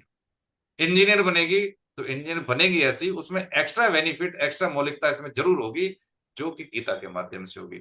आप टीचर बन गए, आप साहित्यकार बन गए, आपने गीता पढ़ ली, तो आपकी जो साहित्य में जो रिदमिक चीज है, जो शब्द को आकार देने वाली चीज है, जो आपकी होगी वो किसी लेखक की नहीं होगी। और वो लेखनी आपकी कैसी होगी? मौलिक होगी, अद्वितीय होगी, बेहतर होगी, कोई कॉपी नहीं कर पाएगा आपको सर। इसलिए गीता ये हमें बतानी है उनको, कि जो बच्चे बैठे हैं, मेरे समय में बैठे हैं, अंकुर जी हैं या कल्पेश जी हैं और भी हैं, मैडम तारा जी हैं, ये हमारी संस्कृति का बाहर प्रतिनिधित्व करने वाले हैं। जब ये उन्हीं की भाषा में उन्हीं की मर्यादाओं को गिनाएंगे कि इससे तुम्हें क्यों लॉस होता है, तो पता लगेगा। आप बताइए ना कि वहां पे स्थिति कैसी है, कि एक व्यक्ति अमूमन देखा जाए, मैं गीता का प्रचार कैसे करें वो बता रहा हूँ सर, सत्यदेव साहब ने जो बोला है कि वहां पे क्या जीवन में मुझे लगता है, बाकी तो ये लोग वहां पे देख रहे होंगे कि 5-7 बार व्यक्ति पति पत्नी चेंज कर लेते हैं। तो ज्यादातर क्या स्वतंत्र माँ होती है वहां पे, या स्वतंत्र पिता होते हैं, ऐसे होता है ना, ज्यादातर होते हैं। हमारे यहाँ कितने जन्मों का रिश्ता बताइए कैसा है। माँ बाप अपने बच्चे की जो स्थिति परिस्थिति के अनुसार कन्या के लिए वर चुन लेते हैं और वर के लिए कन्या चुन लेते हैं, कैसे चुन लेते हैं। लेकिन वो कभी तलाक नहीं होती थी, होती थी नहीं होती, लेकिन वहां अब वहां की चीजों को हम लेके आ रहे हैं, तो क्या हो गया ये, फिर हम क्या कर रहे हैं, हम अपने आप को क्या कर रहे हैं, वायरस पैदा करके अपने आप को नष्ट कर रहे हैं। हम उनकी चीजों से अपने आप को प्रमाणित करके उनके अनुकूल बनाना चाहते हैं। बहुत बड़ी कमी है, ये बहुत बड़ी कमी है। इस चीज को हम देखें कि जब गुरुकुल जहाँ पे शिक्षा शुरू हुई, वहां पे कहाँ पे, यूके में, तब हमारे यहाँ कितने गुरुकुल थे पता है? 7.5 लाख गुरुकुल थे, जहां पहले शिक्षा पद्धति तब शुरू हुई थी। कहाँ पे? यूके में।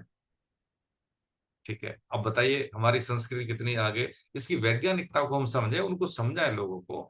आप जैसे आपने एक शब्द बोला ना, क्या बोला कि हम सवे कैसे प्रबुद्ध जन है। हाँ बिल्कुल प्रबुद्ध जन है। इस प्रबुद्धता में अपने जो कल्चर की, अपने जो वो है ना, अपना सनातनी ज्ञान की मौलिकता को यदि हम व्यक्त कर पाए अपने शब्दों के माध्यम से, मार्वलस। आप डॉक्टर हैं, आप इंजीनियर हैं, आप आईएएस हैं, आप उच्च भी हैं, आप व्यवसायी हैं, आप बिल्कुल अलग हैं। ये छाप आपको भीड़ से अलग करेगी, बिल्कुल बिल्कुल भीड़ करके देख लें आप, ऐसा थोड़ी है। पायदान आपका छोटा हो सकता है, पद आपका छोटा हो सकता है, कद आपका हमेशा आगे होगा। कद और पद में, पद हमेशा नहीं रहता, कद हमेशा रहता है।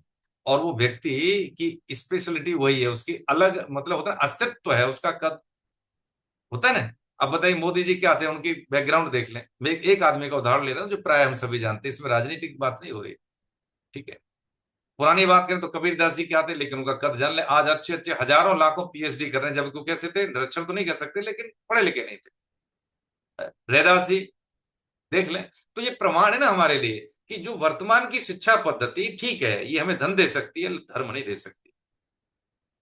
ये हमें पैसा दे सकती है, ऐश्वर्य दे सकती है, लेकिन शांति नहीं दे सकती। ये हमें भीड़ दे सकती है, लेकिन वो प्रेम नहीं दे सकती जो हमें छू सकता है। ये गीता है सर। क्या नहीं देती गीता बताइए। आप अध्याय 18 का अंत में श्लोक देख लें, जो गीता का अंत में शब्द दे सकती है। देखो पढ़ के सुना दूं मैं आपको, मेरे पास तो किताब भी रखी है। देखिए 18वें अध्याय का 78वां श्लोक, बिल्कुल कौन कह रहा है ये? भगवान के 12 भक्तों में से श्रेष्ठ हैं, जो 12 में से एक भक्त है, कौन है? संजय। यत्र योगेश्वर कृष्णो यत्र पार्थो धनुर्धर तत्र श्री विजयो भूतिर ध्रुवा नीतिर मतिर्म। ये चीज मिलती है। श्री धन तो मिलेगा ही भाई। जो व्यक्ति दूसरों के हित में धन की कमी नहीं रहने देता, देता है अपनी तरफ से, जिसको दान कहते हैं, उसके पास कभी बरकत की कमी रहती नहीं। जब तक हम अपने आप को समेटे रहेंगे तब तक हम सीमित रहेंगे। जैसे ही हम अपने आप को फैलाव में रखते हैं, असीमित हो जाते हैं। पक्की बात है, इस सृष्टि का नियम है। हम देख, मनुष्य के अलावा कोई संग्रह नहीं करता, लेकिन मनुष्य भूखा रहता है, कोई भूखा रहता भी नहीं। ये देख ले चीजें, ये हमें इस गीता से मिलती है, क्योंकि गीता गॉड मेड है, मैन मेड। इस सब चीजें पंसारी की दुकान होती है ना, पंसारी की, हाँ, उसमें काम भर की सब चीजें, गीता में सब है काम भर की चीजें, सबके लिए हैं, सबके हिस्से का है इसमें, जो चाहे वो ले ले। एक बात और समझने की है, जैसे मेडिकल स्टोर में सारी दवाएं अपने लिए नहीं है, ऐसे ही शास्त्रों की हर बात हमारे लिए नहीं है। हमारे लिए उपयुक्तता देखें हम। अब जैसे आपने सामान्य सा प्रश्न किया है तो सामान्य सा जवाब हो गया। यदि मैं व्यक्तिगत अपना कोई प्रश्न करता हूं तो वो व्यक्तिगत जवाब होगा, वो मेरे लिए उपयुक्त है। यही सावधानी बरतनी है। हम क्या करते हैं, वो तो ऐसे कह रहा था, उस शास्त्र में ये कहा गया, उस शास्त्र में ये कहा। अरे भाई, इससे कोई लेना देना नहीं। मेरे लिए क्या, जैसे डॉक्टर ने प्रेस्क्रिप्शन लिखा, मेडिकल स्टोर वाले के पास गया, इतनी भीड़ में से, दवाओं के ढेर में से मुझे अब मेरे लिए उपयुक्त दवा दे दी, बस यही चीज है। यही शास्त्र कहता है कि मेरे लिए उपयुक्त क्या। मैं विद्यार्थी हूँ, मैं अभी गृहस्थी में जाने वाला हूँ। बहुत से बच्चे आप में से शादी ब्याह के बंधन में नहीं बंधे हैं, तो गृहस्थी की तैयारी क्या है, कैसे हम शादी ब्याह में बंधन में बंधे, क्या दायित्व आता है उससे।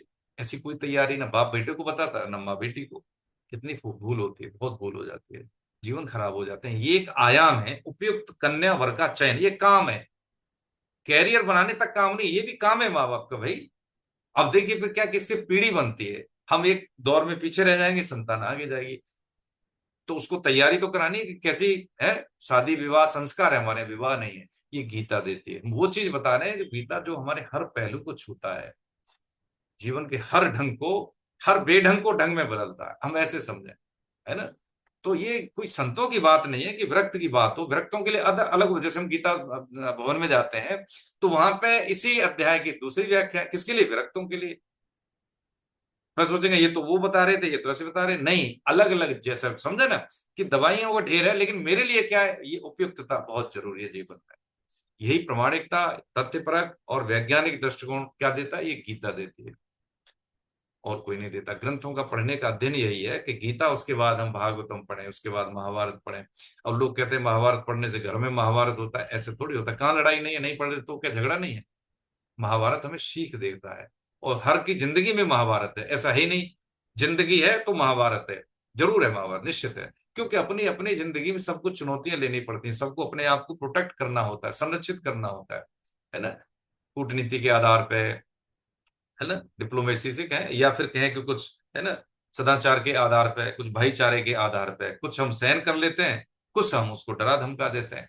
यानी जीवन में सारे हम, है ना, मान अपमान या साम दाम दंड भेद सब अपनाते हैं, लेकिन उपयुक्तता के आधार पर और मर्यादाओं के आधार पर। ये एक मानक है जो भगवान ने गीता में सिखाए हमको, है ना। गीता में कभी ऐसा नहीं कि एकदम क्विट करना सिखाया हो, गीता में घुस के जीना सिखाया भाई। एक ही जीवन मिला है इसमें, या तो हम ऐसे ही विचारशील बन के जिए, कुछ करके जिए, या फिर ऐसे ही अकिंचन भाव में हमें तो कुछ नहीं आता, हम तो समय पास कर रहे हैं, ऐसे थोड़ी होता है। ये नहीं करना हमको, क्योंकि हमारे से कुछ न कुछ प्रभावित होता है। कौन, बच्चे तो प्रभावित होंगे ही ना, परिवार तो प्रभावित होगा ही ना, है ना। अब मान लीजिए अंकुर जी हैं, ईश्वर न करे कोई ऐसी परेशानी आ जाए, तो ये अपनी परेशानी को बेहतर ढंग से कर सकता है बालक, क्योंकि ये विद्या अध्ययन करके अपने आप को इसने बहुत अच्छे स्तर पे ला दिया है। माँ बाप को भी, अरे भाई कहीं ले जाएगा, अच्छे डॉक्टर के पास ले जाएगा, ईश्वर न करे जरूरत पड़े, बच्चों को भी शिक्षा देगा या कुछ करके देगा, व्यवस्थाएं सुविधाएं देगा, तो बेहतर देगा, क्योंकि इसने अपने आपको वैल्यू एडिशन किया है। 8 9 10, यानी 9 10 11 12 4 साल बच्चा ग्रूमिंग कर ले, तो उसको रेस्ट ऑफ द लाइफ के लिए कैरियर है, घर है, मकान है, गाड़ी, छोटी सी बात सोच रहे हैं, कुछ नहीं सोच रहा उसको। अब पढ़ना नहीं है उसको, उसको व्हाट्सएप देखना है, प्रसंग देखना है, तो जिंदगी भर कम पड़ जाएगी, वो रोटी सब्जी नहीं कमा सकता। गीता हमें क्या देती है, सटीक समय पर सटीक निर्णय करने की क्षमता, एक एक पल का सटीक सदुपयोग, और जीवन में हमेशा हाँ नहीं कहना, ना भी हमें कहना चाहिए। हर समय हर के लिए तैयार नहीं होना, हमें हमें देखना है कि मेरा समय जा रहा है, उस समय का सदुपयोग मेरे लक्ष्य के लिए अनुकूल है या नहीं। यदि नहीं तो हमें कभी नहीं करना है। पाप की बात तो बाप की नहीं माननी जी, निवेदन पूर्वक कह देना तब के कि हम इसको नहीं कर पाएंगे। ठीक है सत्यदेव साहब, हरे कृष्ण प्रभु जी। और किसी का कुछ है तो बताइए, नहीं तो कंक्लूड करें, ठीक है। जी सर, धन्यवाद।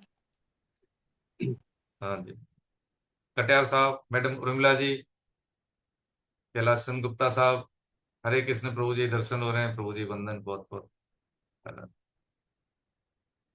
मैडम अर्चना जी,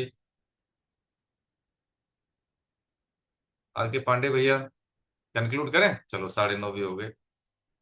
गोविंद जय जय गोपाल, जय जय गोविंद, बोले फल जय पाल जय जय राधा रमण हरि गोविंद, जय जय राधा राधा हरि गोविंद जय जय गोविंद, जय जय जय जय गोपाल, जय गोपाल जय जय गोविंद। गोविंद जय जय गोपाल जय राधा रमण हरे गोविंद, गोविंद जय जय राधा राधा रमण हरि गोविंद जय जय जय श्री राधा रमण हरे गोविंद, जय जय। श्री राधा रमण रमन हरि हरि गोविंद जय जय नाम संकीर्तनम यस्य नाम संकीर्तन संकीर्तन सर्व पाप प्रणाशनम सर्वपापनाशनम् प्रणामो दुख शमनस्तम नमामि हरिं परम। प्रणामो दुःखशमनं तं नमामि हरिं कुलमती बिहारी लाल की जय। राधा रमन देव सरकार की जय। मैं अपने गुरु भगवान की जय। सियावर रामचंद्र की, जय पवन सुत हनुमान की, जय उमापति महादेव की, जय सब देवी देवताओं की, जय सब संतों की, जय सब भक्तों की, जय अनंत कोट वैष्णव वृंद की, दृश्य अदृश्य पुण्य आत्माओं की, एकादशी माता की, आज के आनंद की, आप सभी शुद्ध भक्तों की, बोलो जय जय श्री राधे। जय जय श्री जय श्री राधे हे नाथ, हे नाथ हे हे नाथ मेरे नाथ, हे मेरे नाथ मेरे नाथ कृपा करो, कृपा मैं करो, आपको आप भूलूं कृपा नहीं। करो, मैं आपको मैं भूलूं नहीं, आपको भूलूं मैं नहीं, केवल आपका हूँ, मैं केवल मैं आपका हूँ, केवल आपका आप ही हूँ, केवल मेरे हैं। आप ही मेरे हैं। आप ही आप सब केवल राधे मेरे राधे हो। कीजिए, ऐसे चुप ना रहिए। हाँ, राधे राधे कहते रहिए, बहुत राधे राधे राधे जीवन राधे में जीवन राधे है ना। राधे हाँ, आप लोग राधे हंसते तो राधे। कितना अच्छा लगता है ना सबको। हाँ, ये देखो, ये जो भगवान ने, अब कोई कौन, कोई जानवर मुस्कुराता है, कोई हंस सकता है? कोई नहीं हंस सकता सिवाय मनुष्य के। मनुष्य को ही शक्ति दी हंसने की, और इसी में हम सब कंजूसी करते हैं, है ना। तो खुश होने के लिए कोई वजह नहीं। हाँ, खुश रहिए। जी प्रभु जी, हरे कृष्णा। हरे कृष्ण। पापा का फोन हाथ में लेके घूम रहा था यार। हरे कोई कुछ कहना चाह रहे हैं क्या? अच्छा, अपने घर में बात करने चलिए। बहुत बहुत बहुत प्रणाम आप सबको। बहुत हरे बहुत कृष्ण प्रभु जी, हरे हरे कृष्ण। ये गलती से लग गया भाई साहब। हरे कृष्ण।